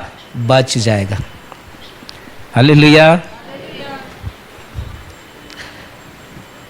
जीवन का मुकुट पाने के लिए हमको क्या चाहिए कि हम अपने जीवन से अधिक प्रभु से प्रेम रखें, प्रभु से प्रेम करें। जीवन का जो मुकुट है या उनको दिया जाएगा जो परमेश्वर के प्रेम की सामर्थ्य में होकर मसीह में बने रहते हैं। परमेश्वर के प्रेम की सामर्थ्य में होकर मसीह में बने रहते हैं और परीक्षाओं को सहते हैं, उनको जीवन का मुकुट मिलता है। और जब परीक्षाएं होती हैं तो परमेश्वर सच्चा है, वो परीक्षा से निकालेगा भी ताकि हम सह सकें। हम जितना सह सकते हैं उतना ही परीक्षा होगी, उतनी ही होगी, उतना ही परख होगा, उससे ज़्यादा नहीं। आप जितना सह सकते हैं उतना ही। आप चाहते हैं कि और बड़ा एग्ज़ाम लिखें तो क्या होता है? नहीं लिख सकते, तैयारी करना पड़ता है, नहीं कि आप लोग को मालूम है OAS एग्ज़ाम में कितना पेपर होता है? OAS paper, Odisha administrative service में कितना पेपर होता है? हाँ हाँ हाँ, सोचिए उतना पेपर क्लियर करना पड़ेगा। हाँ, आजकल ये झारखंड में जेपीएससी चल रहा है, झारखंड पब्लिक सर्विस कमीशन, जो वीडियो पोस्ट के लिए करते हैं ना ऑफिसर, तो उसके लिए लगातार 6 पेपर है, 3-3 घंटे का परीक्षा, उसमें पास होंगे तभी वीडियो बनेंगे, नहीं कि वीडियो बनना है, मुकुट पाना है। Hallelujah hallelujah. वैसे परिश्रम करेंगे तो वीडियो बनेंगे, नहीं कि वैसे परिश्रम करेंगे तो जीवन का मुकुट मिलेगा ही। हालेलुया, बोलो यीशु मसीह की। दूसरा है ना नष्ट होने वाला मुकुट। संसार का जो मुकुट है नष्ट हो जाता है, लेकिन प्रभु जो मुकुट देगा वो नष्ट नहीं होगा। पहला कुरिन्थियों 9:24 से आगे पढ़ देंगे। क्या तुम नहीं जानते कि दौड़ में तो दौड़ते सभी हैं, परंतु इनाम एक ही ले जाता है। तुम वैसे ही दौड़ो कि जीतो। हर एक पहलवान सब प्रकार का संयम करता है। वो तो एक मुरझाने वाले मुकुट को पाने के लिए ये सब करते हैं, परंतु हम तो उस मुकुट के लिए करते हैं जो मुरझाने का नहीं। हाँ, बस मुरझाने वाले मुकुट पाने के लिए पहलवान लोग परिश्रम करते हैं। हम तो उस मुकुट को पाने के लिए परिश्रम करते हैं जो मुरझाने का नहीं है ना।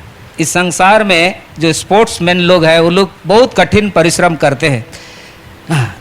मैं जब डिफेंस में था तो वहाँ पर स्पोर्ट्स का बहुत महत्व होता है। मैं भी स्पोर्ट्स में जाता था, हॉकी खेलता था मैं, और उसके लिए बहुत कठिन परिश्रम करना पड़ता। हम लोग भी कठिन परिश्रम करना पड़ता था। हाँ, बालू में दौड़ना पड़ता था, सीढ़ी में दौड़ना पड़ता था, है ना, और हालत ख़राब हो जाता था। ऐसा करके 1 घंटा खेलते थे। इतना परिश्रम तो मेडल जीतने के लिए, है ना, और वो मेडल इसी पृथ्वी तक रहेगा नहीं कि लेकिन हम लोग जो यीशु मसीह पर विश्वास करते हैं, हाँ, तो किस प्रकार करना चाहिए कि वो मेडल हम मिलेगा और कभी भी नहीं मुरझाएगा। Hallelujah hallelujah. एक बॉडी बिल्डर से मैं मिला, हम लोग स्पोर्ट्स में जाते थे तो मैं मिला, तो क्या करते हैं आप, मैं पूछा तो वो बोलता है कि आलतू फालतू चीज़ मैं नहीं खाता हूँ, चिकन खाता हूँ, 1 केजी चिकन एक ही बार में, है ना, और वो मतलब बॉईल किया हुआ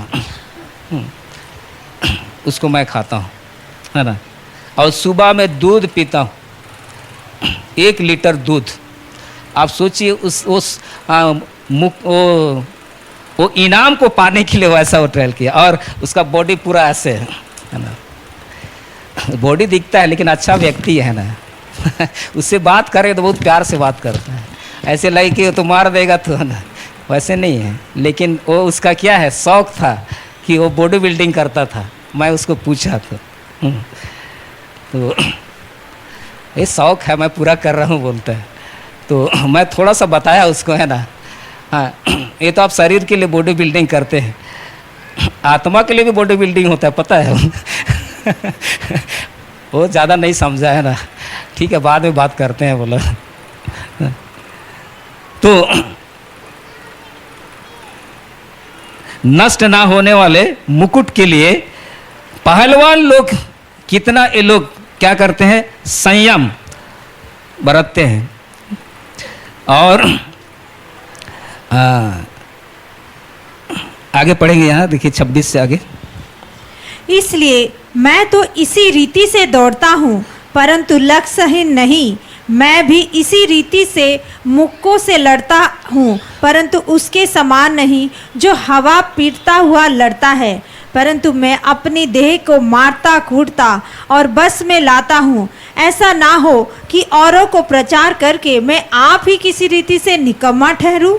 हम लोग को जो करना है यहाँ पर परिश्रम उस मुकुट को पाने के लिए, ना मुरझाने वाला मुकुट, वो है अपनी देह को मारता कूटता और वश में लाता हूं।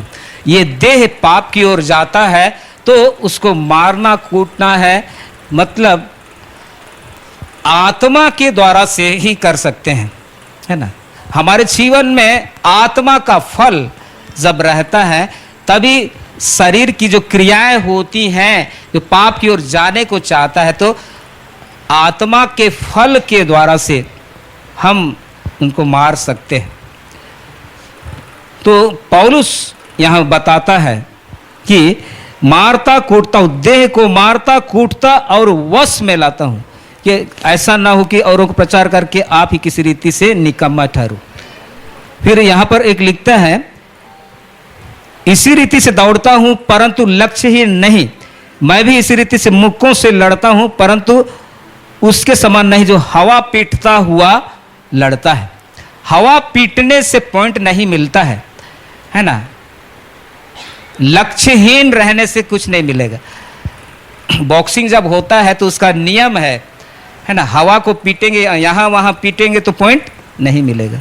हमारे इंडिया का एक डिंको सिंह था बॉक्सर, वो ज़्यादा ये नहीं किया, है ना। उसका ऑपोजिट वाला को उसने ऐसा किया कि गुस्सा हो गया और मारने लगा इधर उधर, फाउल हो गया, फाउल में उसका माइनस पॉइंट आ गया। और डिंको सिंह ने ज़्यादा नहीं पंच मारा 2-3 बार और क्या हो गया, पॉइंट में जीत गया, ब्रॉन्ज मेडल जीता था वो। तो मतलब वैसे ही हम जब पहलवान के समान विश्वासी जीवन को जीते हैं तो नियम है, हवा में पीटने वाला जैसा नहीं, हाँ, उसका कुछ होना चाहिए। जैसा नियम है वैसा जीवन होना चाहिए। सुधरने के लिए कहता है तो सुधरना है, यहाँ इसको नहीं करना है बोलने से नहीं करना है, हाँ, अभी प्रभु के लिए ये करना है बोलने से उसको करना है, तभी पॉइंट मिलेगा। अंदाजी कर रहे हैं तो पॉइंट नहीं मिलेगा। तो नियम के अनुसार, हालेलुया हालेलुया।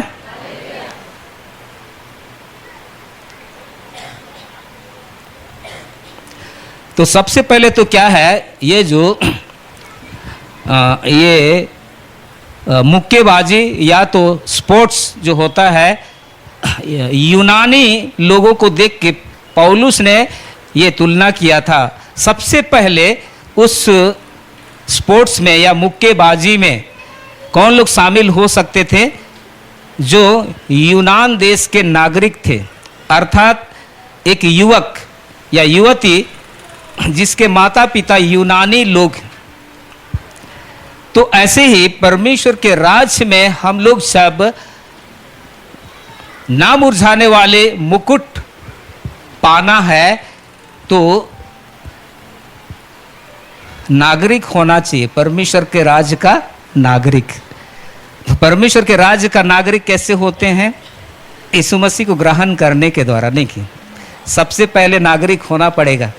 अगर आप में से कोई नागरिक नहीं हुआ तो नागरिकता ले लीजिए, नहीं कि परमेश्वर के राज्य की नागरिकता, सिटीजनशिप ले लीजिए। उसके बाद में आप ओलंपिक में मुक्केबाजी में ट्रायल कर सकते हैं, फाइटिंग कर सकते हैं, और उसमें ना मुरझाने वाली जो मुकुट है उसके हकदार हो सकते हैं। Hallelujah hallelujah. क्या करना चाहिए? हम जब उस ना मुरझाने वाले मुकुट को पाने के लिए कुछ करते हैं, परिश्रम करते हैं, तो क्या करना चाहिए? अपना इनकार करना है। और ऐसा कुछ भी चीज़ हमारे जीवन में ऐसे आते हैं तो उसको हटाना है। और जहाँ पर हम अटकने वाली बात होती है तो उसको हटाना ही है और फिर आगे ही बढ़ते जाना है, रुके नहीं रहना है, पीछे भी नहीं हटना है। एक वचन को पढ़ेंगे, इब्रानियों 12:1।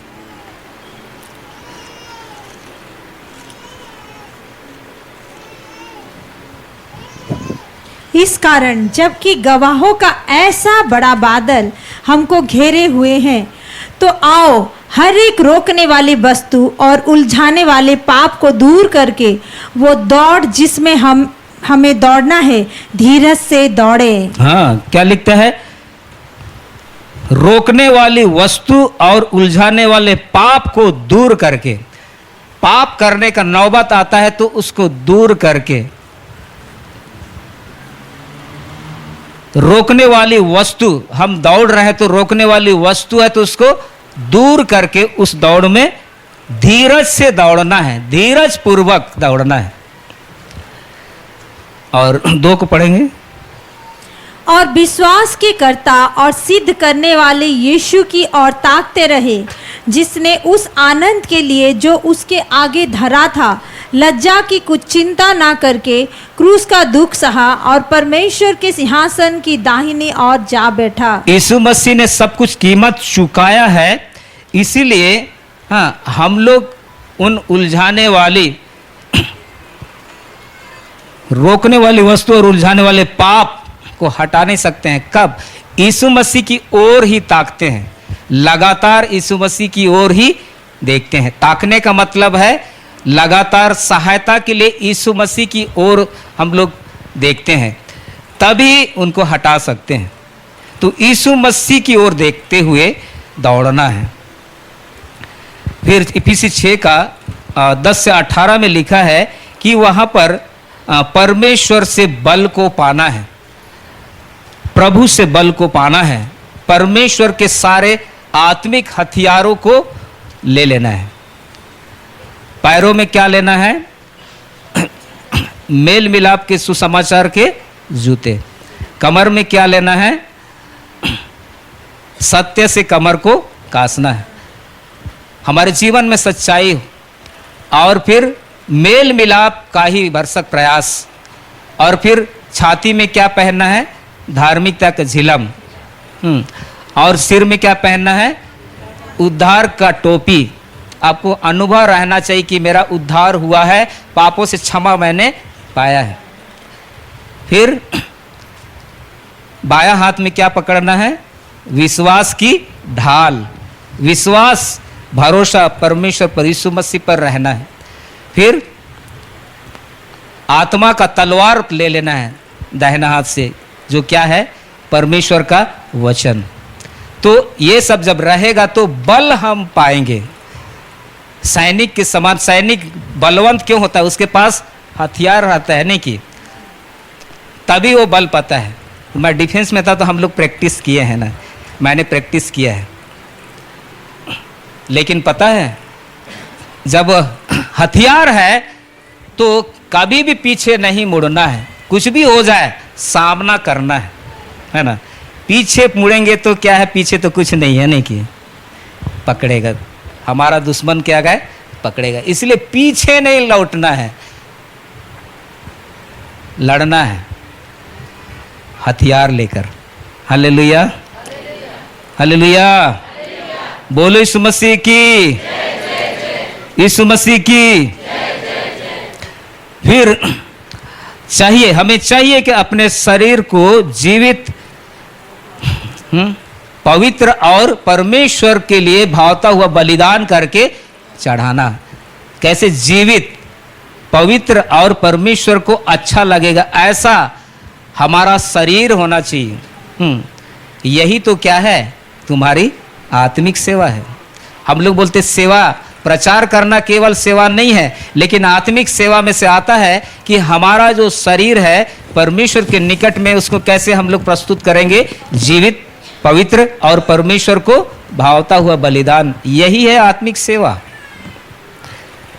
और फिर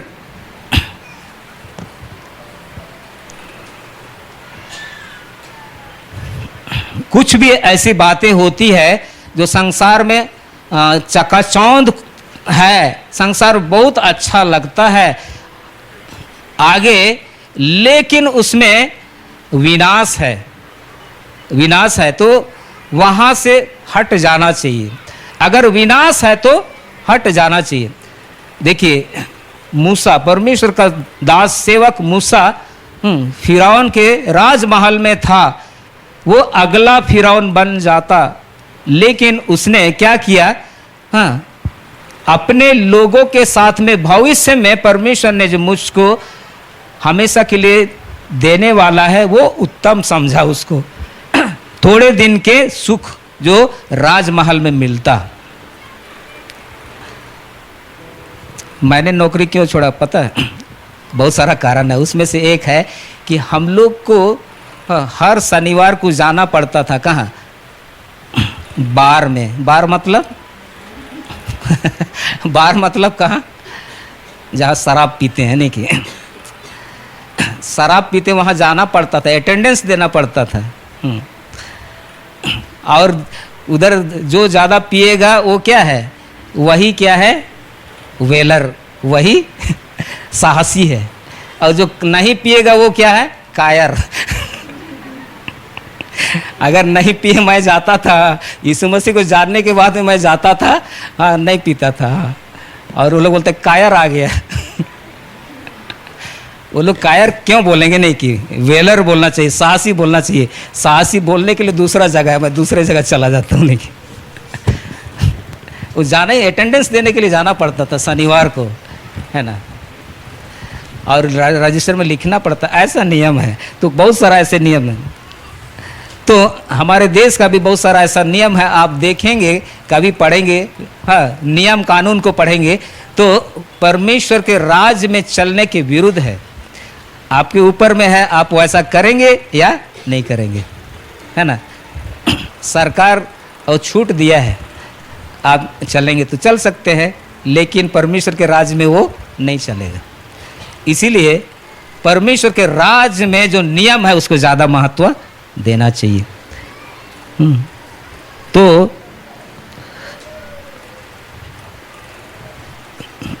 विश्वास के द्वारा उस बात को मना करना चाहिए जो आत्मिक वृद्धि में बाधक होते हैं। मूसा वो त्याग दिया और अपने लोगों के साथ में मिल गया और अपने लोगों को कनान देश तक लेके गया। Hallelujah, hallelujah. ऐसा ही हमारे जीवन में भी कुछ ऐसी बातें होती हैं। एक भाई था, मैं जानता हूँ, उसको एक नौकरी मिली और वो नौकरी करता था 9 बजे से 5 बजे तक। फिर उसी कंपनी में उसको 7 बजे से 9 बजे तक फिर उसको बुलाए कि उसका अलग पैसा, ज़्यादा पैसा देंगे, है ना। तो एक बार तो बोला ज़्यादा पैसा देंगे तो मिनिस्ट्री में लगाऊंगा। हाँ, लेकिन आया कि अरे 7 से 9 बजे तक तो प्रेयर होता है, तो प्रेयर में तो जा ही नहीं सकता हूँ। जितना देता है प्रभु उसी में से मैं करूँगा। और उसने क्या किया? मना कर दिया और प्रेयर में जाता था। और जब प्रेयर में जाता था तो उसके परिवार में परमेश्वर ने आशीष किया। Hallelujah, hallelujah. तो हमारे जीवन में करना है। कुछ रुकावट होती है आत्मिक जीवन में आगे बढ़ने के लिए, तो उसको त्याग देना है। हम विश्वासियों का ऐसा होना चाहिए, इतना ताकत होना चाहिए कि अगर राउरकेला छोड़ेंगे, छोड़ो बोलेगा तो रांची चले जाएंगे। नहीं कि मेरा रांची में कोई नहीं है, नहीं कि, लेकिन मैं वहाँ भी जाके क्या करूँगा? जीवन बिताऊंगा और प्रभु का काम करूँगा। ऐसा कर सकते हैं क्या कि राउरकेला में ही रहेंगे? हाँ, बरसुआ जाएंगे। हम लोग बोलते हैं कि 31-32 जगह में क्या हो रहा है? सीकर्स फेलोशिप चलता है। नहीं कि आप लोग कभी बरसुआ गए हैं? जाना चाहते हैं? नहीं जाएंगे, पहाड़ है। नहीं कि कोई नहीं बोलते जाएंगे ना, मुझे कोई नहीं बोले। कुछ लोग बोले हैं तो मैं लेके गया हूँ, वो लोग देखे हैं। ओह, इतना अच्छा जगह है, यहाँ पर आते हैं आप लोग? सुबह में जाते हैं, रात को आते हैं ना, 7-8 बजे, दिन भर, है ना। मतलब मेरे कहने का है कि परमेश्वर का आत्मा आपको चलाता है तो वो करना है। आपकी इच्छा, आपके इच्छा में डाला है, इसको करना है तो आप कीजिए। हालेलुया। आपके इच्छा में उस काम को दिया है तो आप कीजिए, बाकी दूसरा भी रहेगा काम, लेकिन प्रायोरिटी किसको देते हैं? परमेश्वर के काम को देते हैं या अपना काम को देते हैं, या कौन सा काम? अगर ना मुरझाने वाला मुकुट पाना है तो किसको प्रायोरिटी देना चाहिए? परमेश्वर के काम को। Hallelujah, hallelujah. फिर तीसरा है आनंद का मुकुट। पहला थिस्सलुनीकियों 2 का 19-20 को पढ़ेंगे।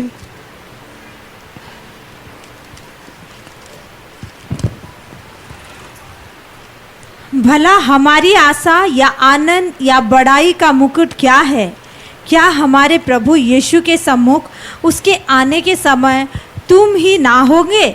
हमारी बड़ाई और आनंद तुम ही हो। हाँ, आनंद। यहाँ क्या लिखता है? आशा, आनंद और बड़ाई का मुकुट तुम हो। आप लोग हैं, जहां पर आप लोगों के लिए करते हैं वही है आपके आनंद का मुकुट। आनंद का मुकुट आप जब किसी के लिए करते हैं वही है। प्रेयर सेल में आप जब करते हैं वही क्या है? आनंद का मुकुट, बड़ाई का मुकुट। एक जगह में लोगों के लिए आप करते हैं प्रभु का काम, प्रचार का काम, वचन सेवकाई का काम, तो वही लोग क्या हैं? आनंद का मुकुट।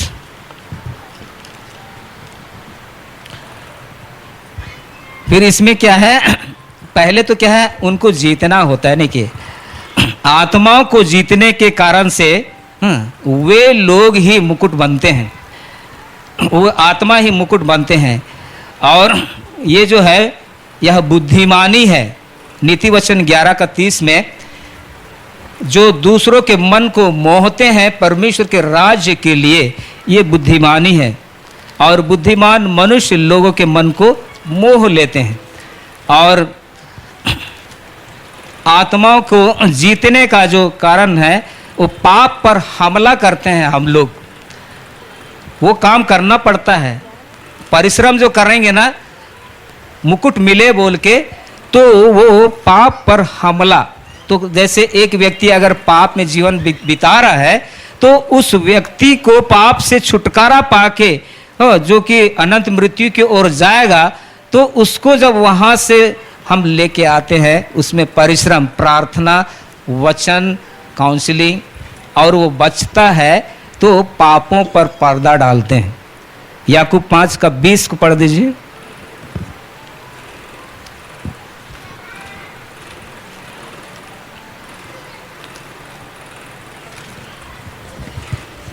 तो वो ये जान ले कि जो कोई किसी भटके हुए पापी को फेर लाएगा वो एक प्राण को मृत्यु से बचाएगा और उनके पापों पर पर्दा डालेगा। हाँ, उनके पापों पर पर्दा डालेगा, मतलब परमेश्वर पापों से छुड़ाने के लिए यीशु मसीह को दुनिया में भेजा, तो हमको भी उस काम में शामिल होना है।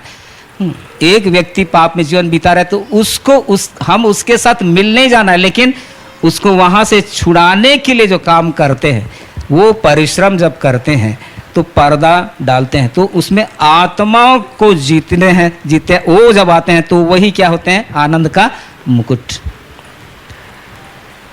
और जो लोग सिखाने वाले होते हैं दूसरों को, जो प्रभु के बारे बताते हैं, तो कैसे होते हैं? सर्वदा चमकते हैं, आकाश मंडल कैसे होते हैं। दानियल 12 का 3 में लिखा है। तो आत्माओं को कैसे जीतते हैं और उस मुकुट के भागीदार होते हैं? अपने जीवन से साक्षी देने के द्वारा से। गलाती 2:20 में मसीह मुझ में जीवित है, मैं जीवित नहीं लेकिन मसीह मुझ में जीवित है। तो मसीह को जब अपने जीवन से प्रकट करते हैं, फिर अपने मुंह से साक्षी देते हैं, गवाह बनते हैं। प्रेरित 1:8 में लिखा है कि हम पवित्र आत्मा पर भरोसा रखते हैं और परमेश्वर के बारे, यीशु मसीह के बारे में लोगों को बताते हैं। फिर देने के द्वारा साक्षी होते हैं।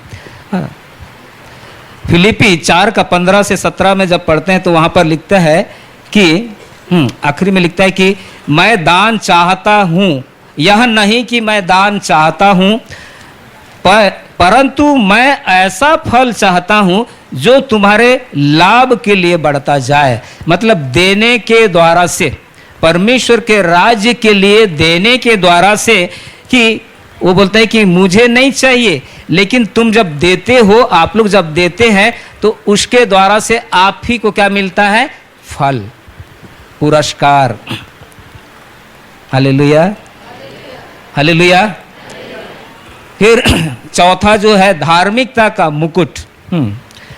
दूसरा तीमुथियुस 4:7-8 में, भविष्य में मेरे लिए धार्मिकता का मुकुट रखा हुआ है, जिसे प्रभु जो धर्मी और न्यायी है मुझे उस दिन देगा, और मुझे ही नहीं, उन सबको भी जो उस जगह उसके प्रकट होने को प्रिय जानते हैं। तो ये जो धार्मिकता का जो मुकुट है वो कैसे मिलता है? अच्छी कुश्ती लड़ने के द्वारा से। दूसरा तीमुथियुस 4:7। फिर मल्लयुद्ध जब होता है, उसमें हम जीतते हैं। और मल्लयुद्ध हमारा जो विरोधी शैतान के साथ में, उसमें हमारा जो हथियार हम पहने रहते हैं और उसमें युद्ध करते हैं। प्रार्थना का जीवन रहता है और शैतान का योजना काम नहीं कर पाता है, विफल होता है। फिर दौड़ हम लोग पूरा करते हैं, दूसरा तीमुथियुस 4:7 में। और फिर पीछे नहीं हटते हैं, लूका 9:61 और 62 में, हाथ हल पर रखे हैं और पीछे नहीं मुड़ते, पीछे नहीं देखते हैं। तब धार्मिकता का जो मुकुट है वो मिलता है। और जो विश्वास है, विश्वास की रक्षा हम लोग किए रहते हैं। जो विश्वास है वो रक्षा हम लोग को करना है। देखिए, हम लोग उसमें लूका की किताब में पढ़ते हैं 18 अध्याय शायद, उसमें कि एक विधवा स्त्री है, वो न्यायाधीश के पास में जाके वो प्रार्थना करती, कहती है कि मेरा न्याय चुकाओ, मेरा न्याय चुकाओ। और वो परेशान हो जाता है, तो इसका न्याय चुका ही देता हूँ। और क्या करता है न्यायाधीश? उसका न्याय चुका देता है। तो ऐसे ही वहाँ पर लिखा है कि हम जब प्रार्थना करते हैं तो परमेश्वर प्रार्थना को सुनता है। तो आखिर में लिखा है कि लेकिन क्या, प्रार्थना परमेश्वर तो सुनता है, विश्वास आखिर तक बना रहेगा क्या? तो विश्वास आखिर तक बना रहना है कि परमेश्वर करता है। हालेलुया। तो विश्वास की रक्षा। फिर पांचवा है महिमा का मुकुट। पहला पत्रस 5:2-4 में हम पढ़ते हैं, जब प्रधान रखवाला प्रकट होगा तो तुम्हें महिमा का मुकुट दिया जाएगा जो मुरझाने का नहीं। प्रत्येक विश्वासी महिमा के मुकुट का भागीदार होगा। प्रत्येक विश्वासी, महिमा का मुकुट सबको मिलेगा नहीं, कितना कितना तो मुकुट है नहीं, और कभी उसको पहनेंगे कभी इसको नहीं किया। Hallelujah, hallelujah. हाँ, हम लोग जब डिफेंस में थे ना, हम लोग को टोपी मिलता था, तरह तरह का टोपी है ना। एक ऐसे वाला पिक कैप टोपी है ऐसे, और ऐसे एक है एंगल वाला टोपी, और एक जंगल वाला टोपी। वो अलग अलग टाइम में हम लोग पहनते थे। हम लोग को लगता तो मुकुट पहने। वो ड्यूटी का ड्रेस था, है ना। तो ऐसे ही मुकुट रखा है परमेश्वर ने। हाँ, मैं जब जाना तो वो मुकुट इसको प्राप्त करना चाहिए, ऐसे मुझको लगा, इसलिए आज मैं बता रहा हूँ। तो महिमा का मुकुट विश्वासी लोग पाएंगे। तो कैसे पाएंगे? मत्ती 10:41 में, जो नबी को नबी जानकर उसके साथ वैसा ही व्यवहार करता है तो उसका प्रतिफल वो पाएगा। जो धर्मी को धर्मी जानकर उसके साथ वैसा ही व्यवहार करेगा, एक कटोरा ठंडा पानी भी पिलाएगा तो उसका प्रतिफल पाएगा। तो विश्वासी भी इसमें शामिल हो जाते हैं। Hallelujah, hallelujah. और फिर इसमें शामिल कैसे होते हैं महिमा का मुकुट पाने के लिए? हर एक कैसे शामिल होते हैं? परमेश्वर द्वारा बुलाए गए विश्वास योग्य पासवानों के लिए जब हम लोग करते हैं, क्या करते हैं? पहला करते हैं प्रार्थना। विश्वास योग्य जो परमेश्वर के द्वारा बुलाए गए पासवान लोग हैं, विश्वास योग्य पासवान लोग, उनके लिए क्या करते हैं? प्रार्थना करते हैं। आप लोग प्रार्थना करते हैं, और जो लोग नहीं करते हैं तो कीजिएगा। किन के लिए करना है? पासवानों के लिए प्रार्थना। और फिर प्रभु के कार्य को करने के लिए, प्रोत्साहित करने के लिए सहायता करना। बहुत प्रकार का सहायता है, नहीं कि? और फिर दशमांश और भेंट देने के द्वारा उनको हम सहायता कर सकते हैं। मलाकी 3:10 में क्या लिखा है? सारे दशमांश भंडार में लेकर आओ, कहता है। कहाँ लेके आना है? परमेश्वर के भंडार में। कहाँ लेके आना है? परमेश्वर के भंडार में। सारे दशमांश, है ना, सारे दशमांश। और ऐसा करके तुम देखो कि मैं तुम्हारे लिए आशीषों के स्वर्ग के झरोखों को खोल के आशीषों की वर्षा अपरांपार से करता हूं कि नहीं, है ना। दशमांश, अपने कमाई का दशमांश। देखिए, मैं प्रभु का आत्मा चलाता है तभी मैं बोल रहा हूँ ना। मैं एक जगह में बोला, हाँ, वो जगह बहुत कम लोग जमा होते हैं, लेकिन वही वचन आया तो वो लोग सीख गए, है ना, दशमांश देना सीख गए। और वो बताते हैं, अपनी गवाही बताते हैं कैसे प्रभु उनको आशीष कर रहे हैं। मैं भी जब पहली बार दशमांश दिया तो इतना देना पड़ेगा, इतना से तो चावल खरीद लेंगे 3 बोरा, ऐसे ऐसे लगा था, है ना, शुरू में। लेकिन दिया, है ना, जब दिया, पहली बार दिया, हाँ, दशमांश, तो ना जितना मैं पैसा निकाल के लाता था बैंक से, उसमें से 500 रुपये बच गया। और पहले 500 रुपये और निकाल के लाते थे बैंक से, लेकिन उस महीने क्या हो गया? बच गया। ओ, दशमांश देने में ऐसा आशीष है, तब से जारी है। हालेलुया। ये प्रभु का आत्मा बता रहे, तभी मैं बता रहा हूँ कि देने के द्वारा से हम, हाँ, उस मुकुट, जो महिमा का मुकुट है, उसमें भागीदार होंगे। उसको पाने के लिए भी हम सहभागी होंगे। Hallelujah, hallelujah. फिर छठा है जय पाने वाले का मुकुट। प्रकाशित वाक्य 3:11 को पढ़ेंगे। जय पाने वाले का मुकुट, प्रकाशित वाक्य 3:11।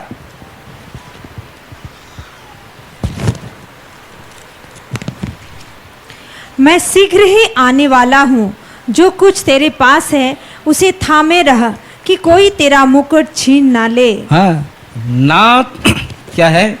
मतलब जय पाने वाले का मुकुट, ना छीना जाने वाला मुकुट। इसको किसने पाया था? याकूब ने प्राप्त किया, जो एसाव का था।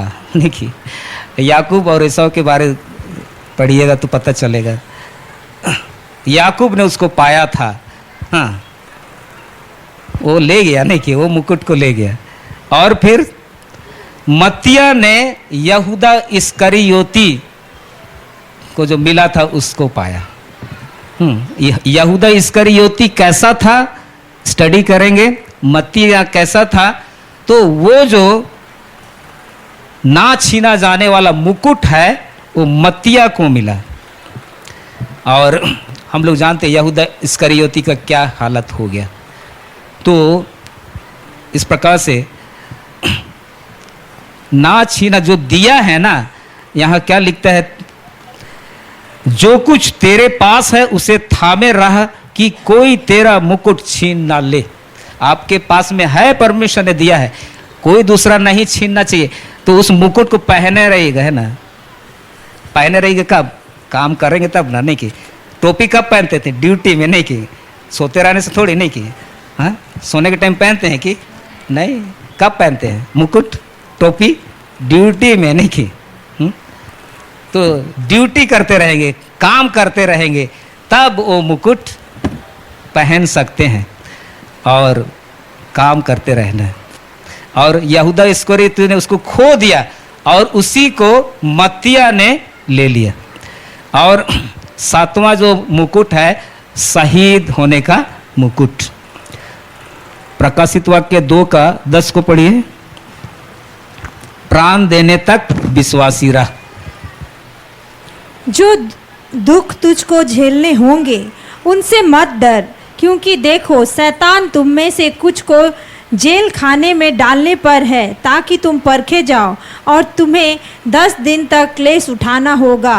प्राण देने तक विश्वासी रह, तो मैं तुझे जीवन का मुकुट दूंगा। हाँ, शहीद होने तक, प्राण देने तक विश्वासी बने रहना है तो शहीद होने का मुकुट। और प्रकाशित वाक्य 6:9 में हम लोग देखते हैं कि वचन के कारण और गवाही के कारण बहुतों के प्राण परमेश्वर के वेदी के पास थे, जो शहीद हो गए थे। और ये जो शहीद होने का के बाद जो मुकुट मिलता है, शहीद का मुकुट, वो सबसे पहले किसको मिला था? स्तिफनुस को, नहीं कि स्तिफनुस को। तो इस प्रकार से मुकुट है, उद्धार के साथ में, अनंत जीवन के साथ में मुकुट है, और परमेश्वर ने उन मुकुट को रखा है और हम लोग उसे ले सकते हैं। उसके लिए क्या करना है? परिश्रम, काम करना है। उद्धार, साल्वेशन तो सेंटमेंट मिला है, अनंत जीवन मिले हैं, लेकिन मुकुट जान रहे हैं तो उसके लिए करेंगे, और जो उसको प्राप्त करेगा वही उसका आनंद को उठाने पाएगा। हालेलुया। स्वर्ग में वही वैसा आनंद उठाने पाएंगे, नहीं कि तो उस मुकुट को पहने हैं जैसा लगेगा, तो यहाँ पर कर रहे तो मुकुट पहनेंगे तो आनंद और लगेगा। Hallelujah, hallelujah. तो मेरे प्रिय भाई और बहन, परमेश्वर सच में हमारे लिए कैसा योजनाओं को बनाया है, और हम लोग इस संसार के चकाचौंध में देखते हैं, इन आँखों से देखते हैं, उसमें खो जाते हैं, लेकिन आत्मिक तौर से परमेश्वर ने हमारे लिए आत्मिक आशीषों को रखा है। हाँ, उद्धार के साथ साथ में मुकुट भी रखे हैं, और हमें उन सबको प्राप्त करने के लिए परिश्रम करना है। प्रभु इन वचनों के द्वारा सबको बहुत ऐसा आशीष देवें। आमीन। आइए हम सभी लोग खड़े हो जाएंगे, छोटी प्रार्थना करेंगे। यीशु मसीह के पीछे चलना संघर्ष जीवन है, और इस संसार में हम लोग जानते हैं कि जो जीवन हम लोग जीते थे, पहले जीवन यापन करते थे, सांसारिक हिसाब से वो अच्छा लगता था, मित्रों के साथ में सांसारिक शारीरिक हिसाब से अच्छा लगता था। लेकिन जब आप परमेश्वर के राज्य में हैं, परमेश्वर को जानते हैं, यीशु मसीह को अपने जीवन में ग्रहण किए हैं, और यदि नहीं किए हैं तो बहुत सरल उपाय है, यीशु पर विश्वास करना है, क्रूस की कथा पर विश्वास करना है, और उद्धार को लेना है, और फिर ज्ञान में, मसीह के ज्ञान में, परमेश्वर के ज्ञान में बढ़ना है। ऐसा करके हम लोग आगे बढ़ते रहते हैं, बढ़ते जाते हैं। और मैं तो ऐसे सोचता हूँ कि ये जो जीवन है परमेश्वर को जानने के लिए, यीशु मसीह के कामों को जानने के लिए बहुत कम है, और इसीलिए प्रतिदिन हम लोग परमेश्वर की उपस्थिति में जीवन को बिताना चाहिए। यीशु मसीह को और अधिक जानना चाहिए, यीशु मसीह के बारे में जानते हैं हम लोग, यीशु मसीह को जानना चाहिए। हम लोग नरेंद्र मोदी के बारे में, प्रधानमंत्री नरेंद्र मोदी के बारे में जानते हैं, उसको नहीं जानते हैं। तो यीशु मसीह के बारे में जानना और यीशु मसीह को जानना अलग है। यीशु मसीह को जानना और परमेश्वर को जाने, यही तो आनंद जीवन है। और फिर काम करेंगे और परमेश्वर निश्चय मुकुट को देगा। प्रेमी, अनुग्रहकारी, दयालु पिता परमेश्वर, हम यीशु मसीह के पवित्र नाम से तेरा धन्यवाद करते हैं। तेरे वचनों के द्वारा तूने अपने लोगों से बातचीत किया है प्रभु जी। प्रभु तू कितना प्रेमी है प्रभु जी, अपने लोगों को मुकुट देना चाहता है। प्यारे पिता परमेश्वर, प्रत्येक जन की तू सहायता कर। तेरे लोगों ने जो वचन को सुना है प्रभु जी, उसके अनुसार करने के लिए कोई भी जो मुकुटों को तूने रखा है प्रभु उसके लिए परिश्रम करने में ढिलाई ना करें, परिश्रम करें प्रभु जी। और आत्मा प्राण शरीर में जो करना है प्रत्येक की तू सहायता कर प्रभु जी। एक एक क्षण को तू सामर्थ दे प्रभु जी। तेरी आत्मा से नियंत्रण में रख ले प्रभु जी। हर एक लोग प्रभु जी, ना केवल प्रभु जी अपने लिए, परंतु प्रभु जी तेरी योजना के अंतर्गत में आकर सबके लिए करने पाए प्रभु, ऐसा तू प्रत्येक को अगुवाई कर। हम धन्यवाद देते हैं। निश्चय प्रभु जी तू वचन से बातचीत किया है, आशीष किया है, धन्यवाद देते हैं। यीशु मसीह के पवित्र नाम से प्रार्थना करते हैं, आमीन।